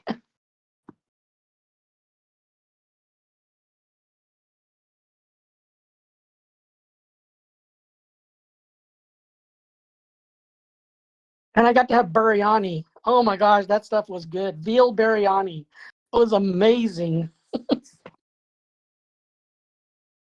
Interesting. Actually, never mind. I was going to ask something, but thought maybe it's not the best. Yeah, never mind. MashaAllah. I have a question, because many times I was thinking to go back, but knowing it's becoming very busy. I know they expanding the area, they making it few layer and all that, but still, and I don't know if it's the right things to do, because I always say it's not France to keep going on vacation. But if I could go one more time, I will love to. But I wonder if it's the right things to do, because I went few times before, and because I really don't want to give my money to Saudi. They are not spending it correctly. And second of all, because there's not enough space for everybody. What do you guys thinking of this subject? If you can afford it, you should go or not. We've already talked about maybe going back again someday. Yeah.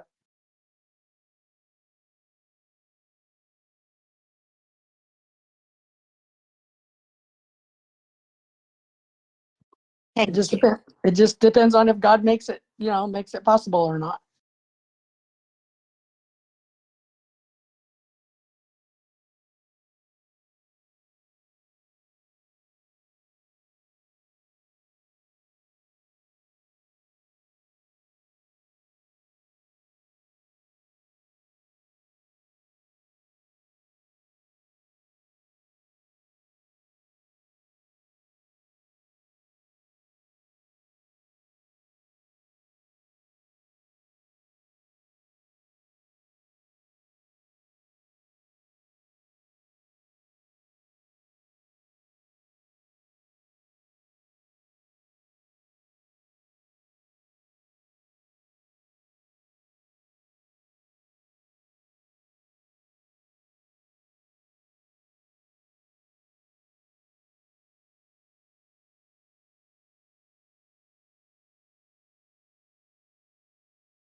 think I'm finally gonna head out as well. May God bless you all. Peace be upon you all.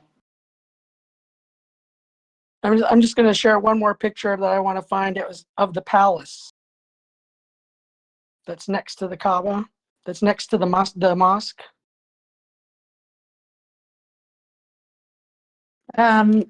Which palace?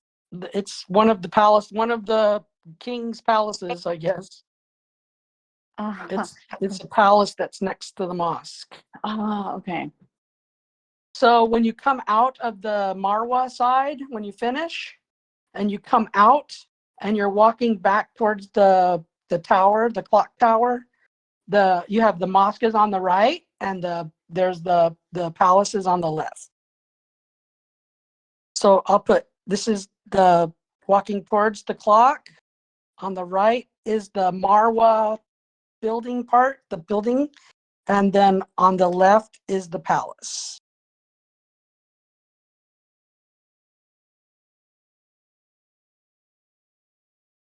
Oh, that's not the right picture of the palace that I wanted. Darn it. Sorry.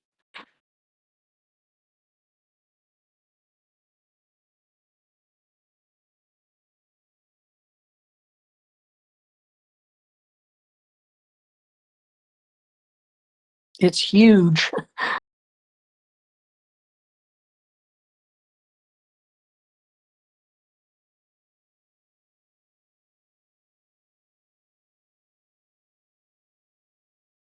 The picture on the left, right? I'm usually away from the chat, but yeah, because the right looks like this is where you come out, right, from the Safa and Marwa. Yeah. And the one on the left, yeah. Praise God. I thought I had a better picture of the palace. Maybe I missed. Here, there's part of it. And then It's not open to go inside, right? no, I thought about going and knocking on the door. Hey, I have some things I'd like to discuss with you guys.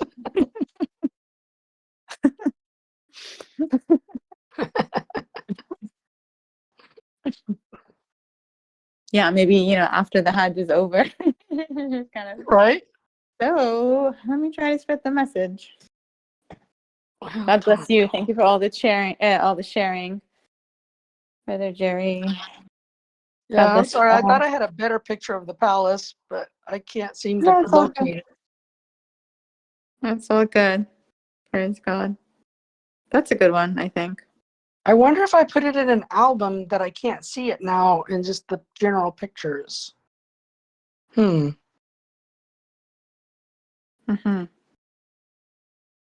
That's possible.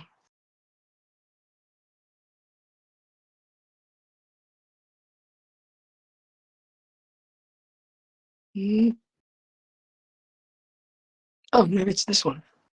No, that's the one I posted. Maybe this one? So yeah, it's hard to see.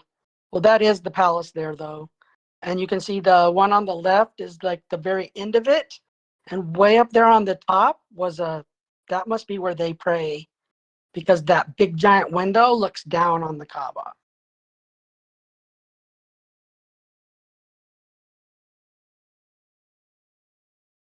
Interesting. Isn't that neat? Yeah. Oh, praise God. Yeah, so I see, okay, this is on the right. It's like where one comes out of Safa and Marwa, and then one can see that building on the left side, and then the close-up is on the left, right? If I'm saying that right. Yeah. Yeah, Yes. praise God. Yeah, it's a blessing to be able to do this and experience this, the Hajj, mashallah. All right. God bless you all. Yes, God bless you all. Peace be upon you all. Have a wonderful rest of the day.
All right. Looks like VC1 is shut down, so we have to move VC1 to VC2.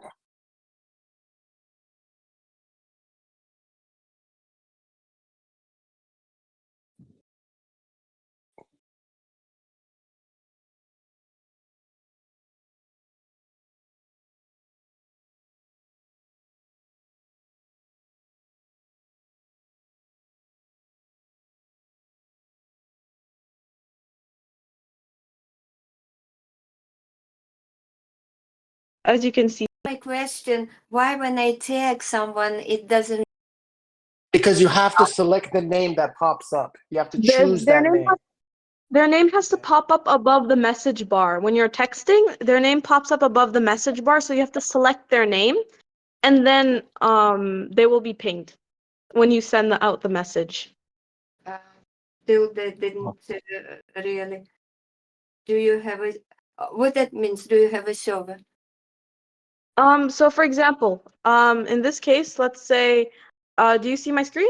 So I press the @ button, and then a bunch of people show up. Like for example, like a recommendations, like to ping Navid, Sajjad, or T, or the submission mod for some reason. So for example, I want to ping. Let's see. Let's ping Omer or Leheb for some reason. So I would I would type in his name, Omer, and then he's the first one that comes up with other Omers. So this is the one I'm wanting to ping. So I press on his name with his icon. And then I would send them, and then I'll send out the message. And as you see at the bottom, he's not pinged. So I don't have to type the name. I have to pick it. You have to type part of the name. For example, if if multiple people have the same name, you have to type their name based on maybe you have to find them based on their profile picture. So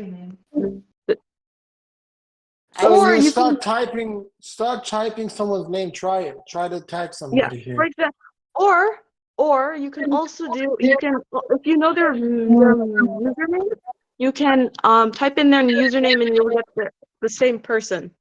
For example, my name on this server is Joy, but my username is Awesomeness is Power. So if you typed in the same if you typed in Awesomeness is Power, you would get Joy, which is me. It, as you can see here. So I just pinged myself. I see. A minute. You can try it out. You can ping me and try it out. See if it works. Wait, who's here? Oh wow, a lot of people. May I? Yes. Oh, while Naveed's here, I just wanted to go back to that previous question. Naveed, we established you can't get the proclamation in the bot area. Where do you get the proclamation easy? Without going and downloading the whole Quran and finding it that way. You know what? Why is it? I can help this actually. Hold on a second. Hold on. First of all, I want to congratulate Sister Mila for you loaded that. Sister Mila, you loaded the name correctly. You did good. Yes, you did. You can try on mine too. Good job, alhamdulillah. Okay, Okay. Jeff, the proclamation's on 3 pages. You know what? Someone has to just make a PDF or something. Or is it just 2 pages? Maybe it's just 2 pages. The proclamation. Actually, the proclamation is 1 page, and then the second page is the Bible verses, right? Is that what you're saying? So look at what I put. How about this? So I'm going to put this. Okay. This is the proclamation. Yeah. I'm putting it in VC2 chat. Oh, yeah. Thank you so much, Mila. You tagged me. Congratulations. There you go. So what you can do, Jeff, we can do something. We can have that pinned in a channel. and just It always shouldn't have be. it. It should be part of the Quran. It should be in the bot. Why is it even separate from any of the introduction? Why is when we have the appendices? Why is this left out? Why shouldn't it be right there with that? Because Master Tucson and others, when they have the introduction, they don't have it as part of the introduction. It's separate from the introduction. That's why. No, I mean when you create, what I notice is that okay, so we have you go to you're looking up in the bot, you're looking up appendices. Why could it not just be added to it? Just put up there 0, a proclamation. You know what I mean? Instead of Well, 1. I apologize, Joe. Thank you very much for the wonderful lessons you have. I learned a lot from you. God bless you. Thank you so much. That's all I just want to say. Thank you. Bye. Mashallah, she's right. So maybe I can put it. I can just pin it in VC3-chat and just always have it there. But then you have to remember, see, that's just it should be cataloged where, I mean, all of the information, Dr. Cleve, his Quran, even his, not the what do you call it? The index, even his index, it should just be all right there. You know what I mean? Yeah. I'm just wondering if it would be easy, if it's just a matter of somebody needing to do some work for it, or what would it take? Maybe. Yeah, maybe. I'll But ask by the way, Sarah. good Okay, job. I'll ask Sarah. Good job, Bliss. So Bliss, one of the things that we do is to focus on the submitter's perspective. If you go to the general, yeah, you can ask Sarah for that. If you go to the general chat, and go to the pinned message. Did you teach them pinned messages, Joy? Yes, I just did. I just did. Yeah, I just so did. in the general chat, pinned messages, you'll find the name change. Yeah. Okay. So can I continue? Sorry, my bad. I'm sorry, Joy. I get see, Sorry. if I can't see the logic of it, I sometimes get caught in that. And it's like, well, wait, isn't that where it's supposed to, so forgive me. It's okay. It's important that you understand what you're doing. Yeah. Okay. So I think we figured out pin messages and then copying the images and pasting them. Oh, would you like to try it? I don't think I've been successful in that. And also, I don't see general chat, I just see general. What? Wait, what? Maybe scroll up to find general. that chat. No, Oh, general chat. There's just a general chat channel. There's just general. It's under public chats. Okay, did you so over there it says how to change the username. What? No, we haven't went there yet. But we're can we figure out pin messages first? Like I know some of you have figured it out, but if you swipe left and you on the right where there is all the members, you will see pins pins at the top of your screen. It's an icon of a thumbtack. It's the second one on the left. Does everyone see it?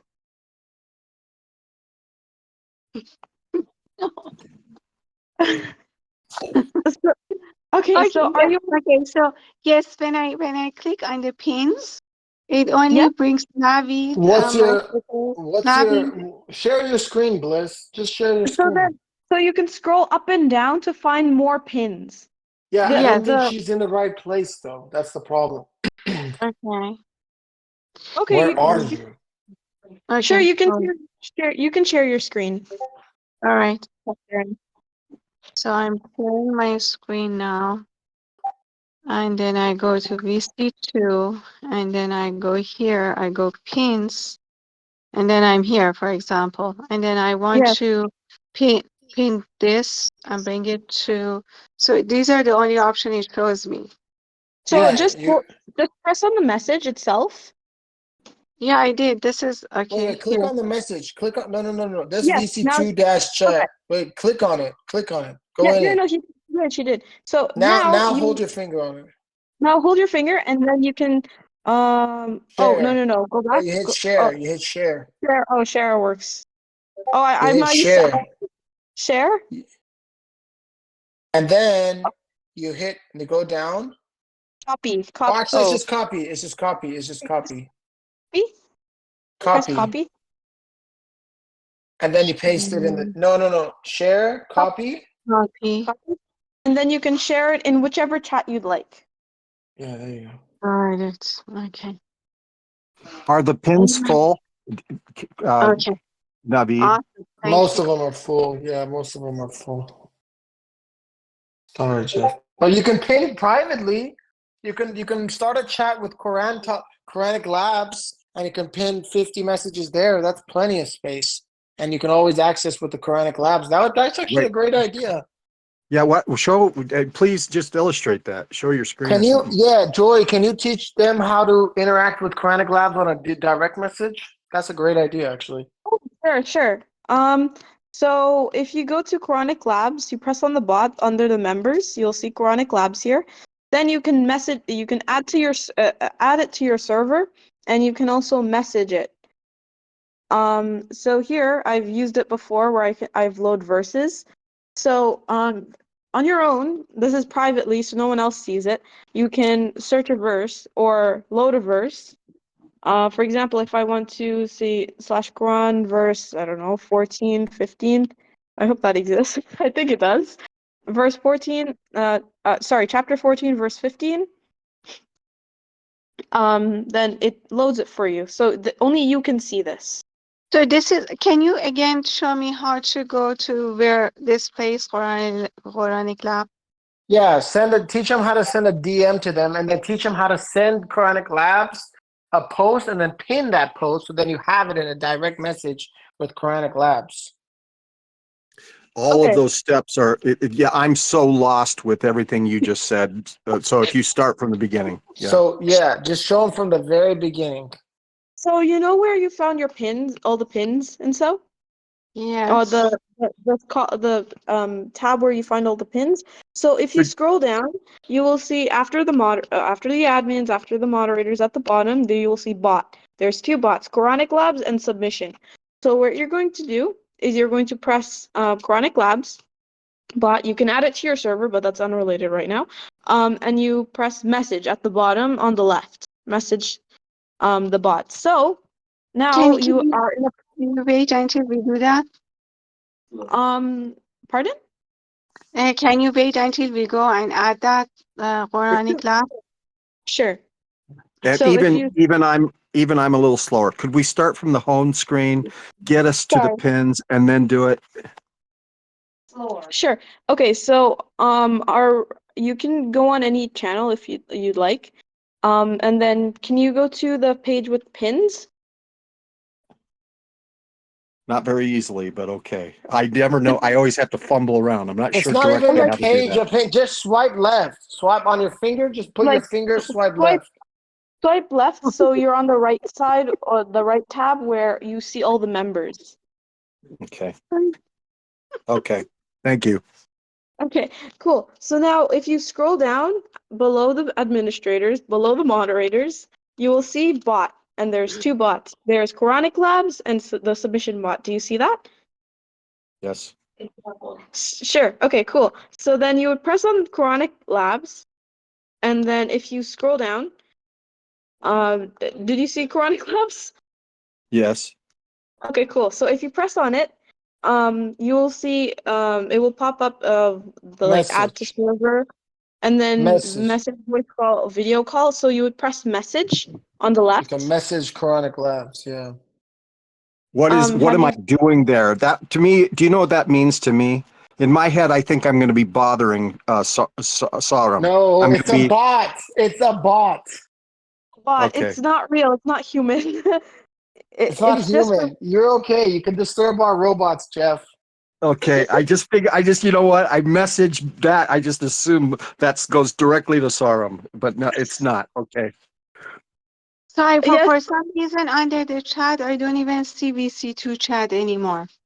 It doesn't matter if you're once you're on the server and it doesn't matter if you're on VC chat or not. If you just go to the side where you can see members and pins, if you scroll down, you will see bot, which is there's two bots, and one says Quranic Labs. So you press on Quranic Labs. Yep. And then you would scroll down, and if you see message on the left, right below add server, and you press message, and then you can do what I just explained just like before when we were loading verses and finding like specific words from the Quran. You can do all that in a DM, like a direct message. So only you can see it. And So it's a conversation. You're setting up a conversation in a blank spot, and because you're just talking to the bot, which means you're talking to nobody.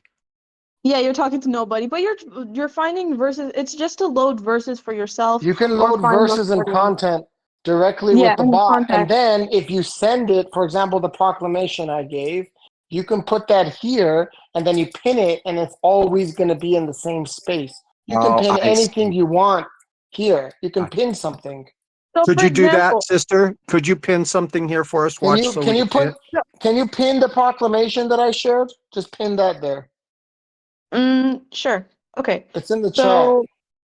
So I went to Right VC2 there. chat where Uncle Navid posted it. So I would hold on this image and then I scroll down, copy media link. I explained this before. So, and then I'd paste it here on the Quranic Labs, the DM. See where I am, the DM of Quranic Labs. Then I would paste it. It shows up now. And then if you click on this message, you can edit it, reply, delete, pin message. This is what we're looking for, pin message. Once you hold on the image, scroll down again, pin message. Are you sure you want to pin this message? Yes. So then if I want to keep this message and save it for later, if I want to post it somewhere, I can scroll on the swipe to the left, and you will see pins here. And see my pinned message, so I would just copy. Do you copy message link? No. You have to click on it. Click on it. Yeah. Oh, okay. So then you would copy media Click on link. it. Yeah, copy media link. But And now why you always have that. why do we pin message? When To do we get pin fast message? access to it. So you So can we get can quick keep access it. to it.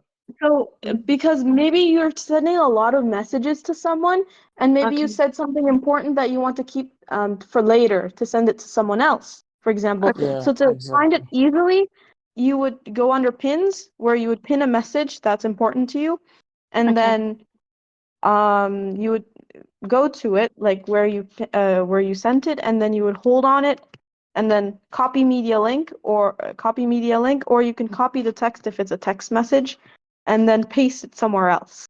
What about DM? What is DM? Direct messaging.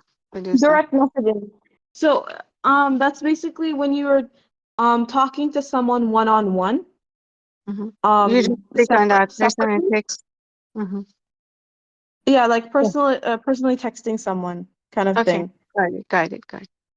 Okay. DM is direct Wait, message. So just a now, question. On that Quranic Labs, when we pin, it's only us that see those messages. When yeah, we no one send else sees them. it. That's a Okay. private conversation with a robot. No one accesses that. Sarm doesn't access that. I don't access that. Nobody has access to your DMs. Okay. So there was so much there I want to ask, but I'll wait until I have my turn. Yeah, go ahead. Here's your turn. Oh yeah, you can go. Oh, you can talk. That now. was that. I mean, you just threw so many steps. Like then you do it. Then you did. I mean, I'm so lost. It's so okay. So let me just think about the structure first of all. So when we go to Quranic Labs, I'm thinking, okay, this is a conversation I'm having with nobody, but I can save stuff there. What does it mean to pin something in my conversation? I don't get that. Don't I just go and scroll up and down in my conversation? What's this pinning thing in addition to the conversation with Quranic Labs? So sometimes for example, you load a ton of verses, but you have that one particular verse that you found that you need, but you loaded a ton. So now you can't find it. So if, for example, you pin that message, you can easily find it by looking at what you pinned. I have a question. Does that make sense? I see. So, Yeah. in each, and so even if I had a direct message with you and say we've been talking for a year, but there was one conversation I really liked. I could pin that if I had a direct message conversation going with you. Is that pinning? Is that always a subset of a conversation? It's not a subset of a conversation. It's just like a specific message you pin that you can keep, and then you can copy it and paste it somewhere else that you'd like. For So example, for the future. so Is listen, my listen. So yeah? listen. The search options are infinite, right? When you're interacting with Chronic Labs, you can interact with Chronolab. You can search the audios, you can search the videos, you can search for verses in the Quran, expressions. You can look through all the newsletters. You can access a lot of material, and you're going to keep using that to search different materials from Chronic Labs. Now, in the middle of that, you don't want to have to keep scrolling up 100 messages to find 10 messages that you want set out. So that's why you pin them, so you always can access them quickly using the pin messages feature in the direct messages. I see. So okay, I'm sorry. I'm not able to add Quranic Lab. Can I share my screen? You're not able to add Quranic Yeah, Lab? go ahead. Sure. Share your screen. Tell us what you need. All right. All right, share your screen. So All right. I go So here. go swipe right or swipe left or swipe left again. Okay. Okay, Chronic And Labs. then here. Go down, And then send message. Go send message. Send message. no, I'm Hit here. mess. Add server. Yeah, Add hit to the message. No, hit the message button. Hit the There's message that button. under There's add to message. Yeah, server. there you go. Now you message him. That's it. You just message him. Just message Chronic Labs. Give a command. Put slash MOC or something. There you go. Slash. You can search Quran. You can do anything. There you go. No. That's no. You just want to put 1-3. You just hit enter. That's it. There you go. There. Okay. So now I have Quranic Lab. Yeah. Now you want to help us in the debate. You want to share something. You just save it here and then bring it out when you want to use it in our discussion. No, your Quranic Lab is always the one feature. You know what's missing from Discord that frustrates me is that they don't have pinned conversations. That's annoying. They need to have pinned conversations in DMs. I don't know what they're doing, why they haven't done that yet, but WhatsApp has it, Telegram has it, iMessage has it. Every application has pinned conversations of DMs.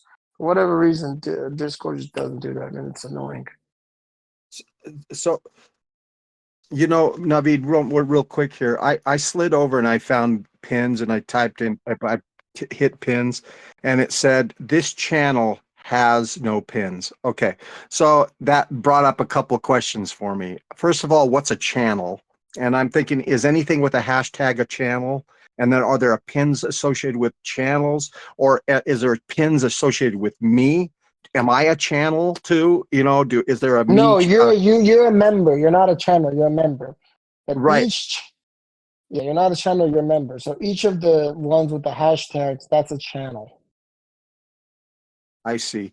And You're so a human being. what does Yeah. it mean when I went to Quranic Labs? Did I go to a channel? And so I'm just putting pins there, but other people can't see those pins, so that's a little confusing. Or maybe they can. I don't know. I'm not sure. On a Wait, server. Joy. Oh. Mhm. No, go ahead, Joy. Sorry. Go. I was gonna say on a server you can see all the pins that posted saved, but on private DMs, for example, Quranic Labs, when it's just you that's posting the messages, not anyone else, you can only see it. Okay. That makes sense. Like for example, Quranic Labs, it's not another person. It's not a real person. It's just like a bot that you're messaging to find verses or load recordings or articles, stuff like that. So you can pin it, but only you're seeing it. Like technically, the bot could see it, but it's not real, so it won't really see it. No, I get But that. when, But Mhm. it said this channel has no bots. I was under books, for example. For some reason, I was looking for something, and I just slid to the right What do where you it says need, Jeff? pins. Tell me what you Huh? need. Tell me what you need. What? What? What are you looking for with your thing? Oh, no. What I don't see is consistency. For example, when I slide to the right and I see pins, I hit pins. It said, "Well, there's no pins in this channel." Whoa, I'm Well, in a yeah. channel. What does that mean that I'm Well, in a yeah. channel? And then I look up and I see I'm in books. When I say books Yeah, channel, books is a what's channel. Books is a channel. Okay. right? So what channel do I where do I Yeah. operate from to Yeah. you see what All I right. Let me explain. Yeah. So, do you see her screen right now? I'll go onto her screen. Yeah, I'll go look at it. Yeah. So this category, it says on the top, info read only. It has books, code 19, introduction, submission media, etc. So these channels you don't message in, and they're just for reading only. So we didn't pin any messages here. It's just to read. So yeah, there won't be any messages in or sorry, pins in this channel because no one Yeah. So, messages here. but I want to make it more basic. Just teach them what a channel is. So, move to the left or swipe. Yeah. Each of these are channels. Jeff, look. Yeah. These are all Yeah. channels. See, these are all Yeah. channels. News and The politics, hadith, debate, Quran, off topic, general. These are all channels. New members area, chat, channel. That's a voice channel. These are all voice channels. French, Turkish, Swedish. Submitter space channels. These are all channels. Each of these is a channel. Yeah. So each of these, when you go inside of it, except the voice ones, they have pin messages. So look at the pin for one VC2. Go to VC2-chat, and then swipe to right. Look, there's pins. Now show them all the pinned messages here. Look, this is how I'm quickly able to use these in debate. See? These are all my pins, and I make it readily available. Oh, here, look at this image of Muhammad next to God, Go down. See, these are all pinned messages. So I could quickly copy any of these. Oh, look, I got these articles. Oh, look, I got the 3 variations of Quran. Oh, the qaf counts are right there. These memes are here. These articles talking about these different topics. These are readily available because they're pinned. I can access them quickly and share them in the middle of all kinds of discussions we're having. That's in Does that make VC. Now, those are specifically that you remember, boy. I think I put that in channel VC2-chat, and Yeah, that's where I'm going to find that. VC2-chat. Huh? Yes, Yeah. VC2-chat. Right. So, do you have also a bunch of pins in VC4-chat or VC1-chat? Yes, Yeah. the best ones are in VC1. Oh, okay. Okay. Yeah, like here I'm in VC1. Oh, wait, what happened? Oh, there it is. Yeah, so then all of them are here. All pin messages in VC1-chat, I see. as you can see. Yeah. And you're saying that there are a lot of them. They're pretty full because Discord gives you a limit. Is what you're saying on Yes. that? Yeah, there is I a see. limit. So yeah, 50, VC1 is 50. full. Yeah, 50 is the 50. limit, Jeff. You know what so for me what would be useful is if pin number 50 or pin number 1 should be an index of the pins. You know what I mean? That would be nice. It's But just that's not okay. that complex, Jeff. No, okay. Anyway, that's fine.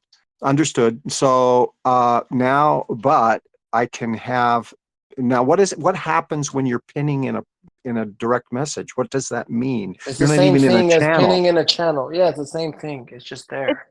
It's saving it for yourself for the future. But is it okay when I'm direct messaging, is direct messaging a channel, or is it if I'm direct messaging Joy, now is that a channel and those pins are just associated with Joy? Is that what do you see my point? I don't think direct messages are considered a channel. They're just direct messages. So like they're direct message pins for when you're in like a one-on-one direct conversation. But then in servers, it's channels. Like there's a pin for every there's a pin area for Okay. every channel. Yeah. Okay, that'll be interesting for me to discover. Yeah. Got it. Okay. Okay. And Like you can. then go ahead. No, I wasn't gonna say anything. Go ahead. Yeah, no, it's so the idea of going to Quranic labs so that I can have a conversation. I'm searching stuff but then I pin it. I'm a little confused at where I'm pinning it to if it's not a channel. I thought channels had pins. So for me, how do I access my channel? Those pins, okay, so I went to Current Labs, I set up a message, I'm messaging, and then I'm pinning stuff. And so for me, it's like, is the way to get to those pins simply just to go back to I go back to Current Labs, go to messages, and then I swipe left and I find pins for that? See my point?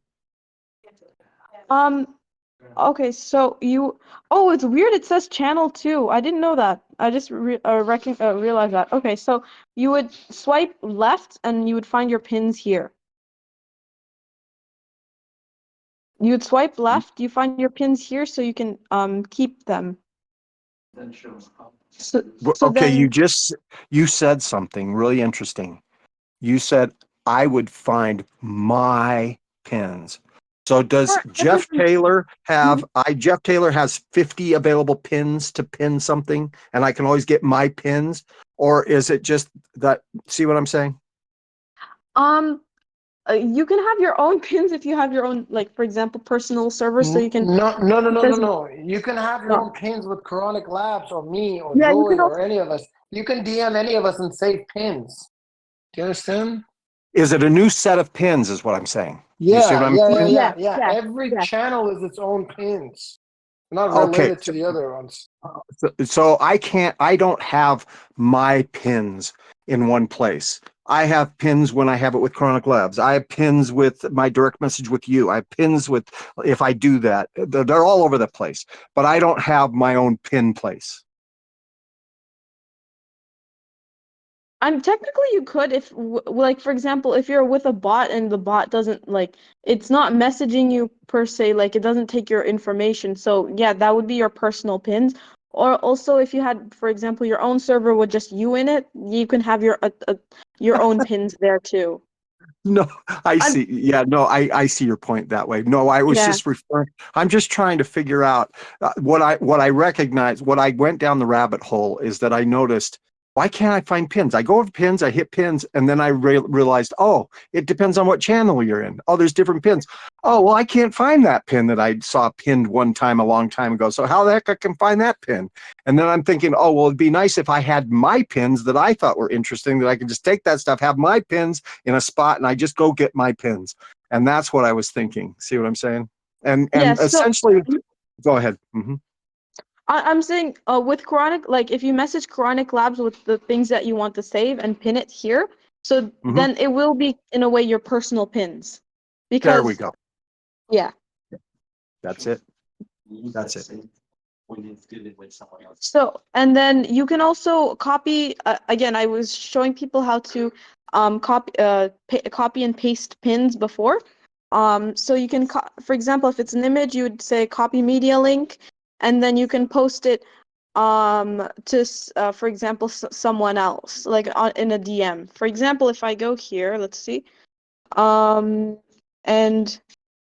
let's see who, okay, I'll go and say, oh no, oops, here. I'll message Uncle Navid for example, and then I will post. I copied the message from here, Quranic Labs. I held down on it. This is my pinned message. I press. If you scroll down, you'll see copy media link. Are you able to follow along? It was fast, but I think I know what you're doing. Hold down on it was kind of a trouble for me for a second there. But I think I know what you mean by hold down on it, and then I guess something pops up. Okay. Yeah. Yeah. There's no cursor. See, the problem with sharing screen on a phone is there's no cursor and you can't sing a finger. So you don't know what's going on. That's true. That's true. So you would copy me. It's the thing is, I can't do it on desktop because the layout is a bit different. Right. Yeah, I would love to do it on desktop because I'm most familiar with it. Even on the phone, I don't use a phone much, so it's harder for me when I'm telling you too. So okay, so when you hold down on your message, you would copy media link, or sorry, image. You would copy media link. Then you would pick your desired target, and you would paste the image. It should be copied to your clipboard or so. Paste the image, and then send it away. Mashallah. You know, another thing that's a real trouble is desired. Like, I have no idea if I wanted to message you to something. I have no idea to get to you. I fumble all over the Hold place. your So do I finger go? on her name. Wait, you've had people message you. Hold your finger on her No, name. what I'm saying is, let's say I'm in Chronic Labs, going to where. What if it's somebody who's not currently on? I don't think they show up. So how do I You find search them on the server. You search them on the server. There's a search bar at the top of the server. Show them how to do that. Go back to the server. So for example, I want to search up some. Oh no, I'm on. Wait, why Wait, am what I did I- under imposter admin? What the heck? That was a joke. Sorry. Why That am was I a an imposter admin? That's not cool. You think of me as an imposter? Like I'm not a real admin? Is this a rage against the machine? No wonder. No wonder. No, I'm just joking. She doesn't think I'm real. Wow. You're that mad at me, huh? All right, we're going to have a conversation about it later, God willing. Okay, Jeff. So Okay. at the top right, you see the magnifying glass. Yeah. Mm-hmm. And you search whoever you want to search up there. Oh wow! So you mean you're literally in VC2 Just Chat, and that magnifying glass is always going to be searching Yeah. members? You can Yes, just search a member there. that searches Yeah. like the whole server. Sorry. Yeah. So for example, if you want to see from there's a search option. So like for example, from user, it says automatically you would type in a username. So for example, Joy. You could see every message I sent. Like for example here. Wow. Like Sent to who? no, this is in submission, but you can it also works for other channels, other like direct messages too, like whatever the history of whatever I've sent. In a For channel? example, In a specific channel? Or not? are we talking about direct messages or the server? You know, you know, I start to get mixed up because a lot of information starts coming. So, look, when you go up there and you search, you're going to do a search. You want to search for a person.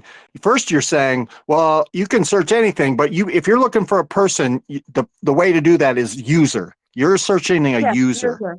And Yes. so when you're saying user, is that saying anybody who has signed on to submission server? Is that what Yes. user is going to search? Okay. Yes. So I see. And so when I do that, they'll come down alphabetical. Is that right? All of them are just alphabetical there? Is that what's going on? So do that just or oh no, I do a specific. I have to know their name. See, that's another problem. Sometimes I don't know what their call is. I may recognize their picture or something like that. I'm just lost if that's the case, right? So you would have to, if you have some idea of their name, then you would type it in and they'll give like, maybe relevant users that have that name. I see. Okay. Yeah. Okay. If it's, for example, like I don't remember some of my name. Like for example, I remember the only part of my username is power. So I'd search up power Right. and it shows the most relevant, which is like awesome. This is power kind of thing. That's pretty powerful. Okay. Okay, this will work for me. Yeah, I see. Thank you. I never knew about that.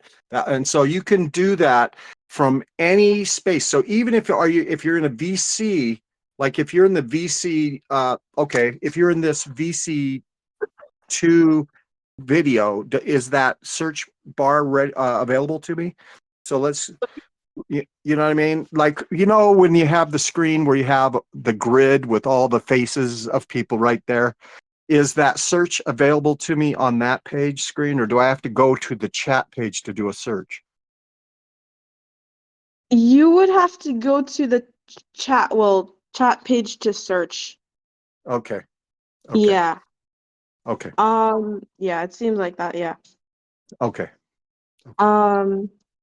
Yeah, that's all I can think of for search. Like, you can also do mentions from the user when you're searching. For example, if the user sent us, for example, has video, any message has been posted that has a video, you would search it and you'd see all of the most recent here. Yeah. That's really powerful. Wow. On the Oh, okay. on the laptop, it's even better because you can see the most recent and then the oldest, and then Oh, most relevant. oh, that's so good. Okay. Yeah. And Yeah. then Okay. if the person And sent a it's even message more before you, advanced. You can actually limit it to a specific time frame or even to a specific channel. What if you and did then you like can Hamas? Like Hamas, like a title or a Yeah, you topic? Does can. it? Yeah, you can do that. Do Hamas. sure Hamas, and then everything to do with Hamas would show up here. I would suggest these content shared by Arya. She's such a wonderful young submitter. She shares valuable insights. So, I think I've covered everything. Like, you can put as much filters as you'd like. Oh, just I'm clear so this. sorry. Peace be upon you, Joy. Thank you for doing this. Sorry, I just joined back. Can you just repeat the last thing that you were just sharing? Oh yeah, so you Briefly. can search up for example a keyword, and you can find everything that well, every mention of, for example, this I put in God, every mention of God in this server. Going I back think to a that, year and a half ago, pardon? all the way back Yes, to. yes, Yep, yes. All yep. the way to the beginning. You can see It everything goes from over. everyone, Jeff. Actually, That's it's even, right. and it's, on the mobile, it's probably harder, but on the laptop, you can see the oldest right away, and then the newest right away, and then You the can most even relevant. sort it. You can sort it by any, Yeah. date or specific. You can even search on a specific day. Say you want to know what, let's say on September 25th of last year, what was going on. You can see all the messages and activities of that day. You just searched September 25th? Yep. You select specific date. So where is that? Which search when, like, how do you access that? Where? It's just a search icon at the top right. There's three buttons under there. No. Submission where? server.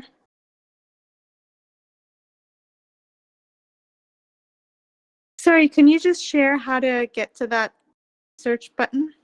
Oh yeah, sure. So you can go to any text channel, and then you go to any text channel, and on the top right, Yeah, I you see see it. with a magnifying glass, and you can search anything. Okay, so we just got to be in a chat channel. Okay, great. But I just did that. I just did that to try. And what I see up at the top is I see a hashtag with a little video screen underneath, and then just the human person there that's kind of has a shadow behind it. That's all I see over there. I don't see the server. Is Do that you see a because I'm magnifying glass? no? So I went to VC2S chat and I'm not there. Maybe it's because I'm sharing screen or something. I don't know. But yeah, right now it's these kinds of inconsistencies that blow me away. Literally at the top, if I were to share my screen, you would see at the top it says Can you share hashtag your screen? VC2. Okay, Thank you. I'm going to try to do that. Okay, let's see. So what am I supposed to do? Okay, I got to go to VC2. Okay, VC2. All right, so share screen. Okay, start now. Okay, then. Okay. Oh, we're now, invading Jeff's phone. Let's go inside and see what the heck is going on in here. right there. Do you see? Look at. I'm See, I'm at inside, VC2 Jeff. chat. Look how there's no Yeah, I search. see it. Okay. Press the button on the top. What is that button? Press that button. So With the press on the pound with. Yeah, what is that button? What is that? The hashtag button. on, and yeah, try pressing the hashtag in the chat. I've never seen. Oh, that's a thread. Oh, that's weird. Okay, so then Go back? I don't know, but you can just override that, Jeff, and just X out of that. Yeah, press the X button. Okay, and then go to your swipe left. Yeah, just press the people icon at the top right or top left. Swipe No, right, no, no. sorry. You swipe right. You swipe left. Swipe left. There you go. Okay, next And to pins then is the search, right? Move that icon out No. of the way. can Move you that please sharing move your screen search? thing. There you See, go, there's right search there. there. Hit search. There. No, I don't see a search. Oh, there. Right there, Oh, Jeff. but she had There's it. search next to Got pins. it. You see it? Yeah. Is this all? But I thought I saw it right up at the very top when you were doing it. Yeah, It but was you like right have at some the top. hashtag thing. You have some Yeah, thread. I it's don't know where you situated. got that thread from. It's situated differently for you Okay. somehow. But at least, so if I can somehow this page there's a search right there. So basically, I feel like in this search, I'm just going to be searching DC2-chat. I liked the idea of searching everything. Wasn't that one It of the is. things? It is. It is. You It is. is, It Jeff. is. It's This everything. It's everything. You access it from here, but it searches everything. got it. Got it. Okay. Yeah. Thank See, you. it says from user. So click on from user. Yes. Click on from user. Now put my name there.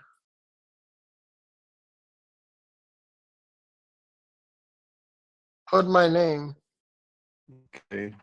Just a quick question. Is this going to be recorded and saved into the information channel?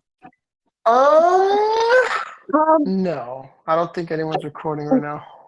Is Omer recording? No, he's not even here. Oh. Hajara, you're gonna have to get one-on-one sessions with me. Sorry. Or you could, or me. Or Joy. Joy is always available to help too. I just got home from the Always cottage. me. I've been like in and out sleeping, so I missed a lot. Oh, Omer's recording. Wait, Omer's here. He's recording. Oh, okay, No, cool. don't. Yeah, he's recording way too much. No, that's Thank you. Record it and then just send it to me. If you don't want to send it to the thing, if it's too much to send to the chat. Okay, I'm Wow. going back to sleep to eat and then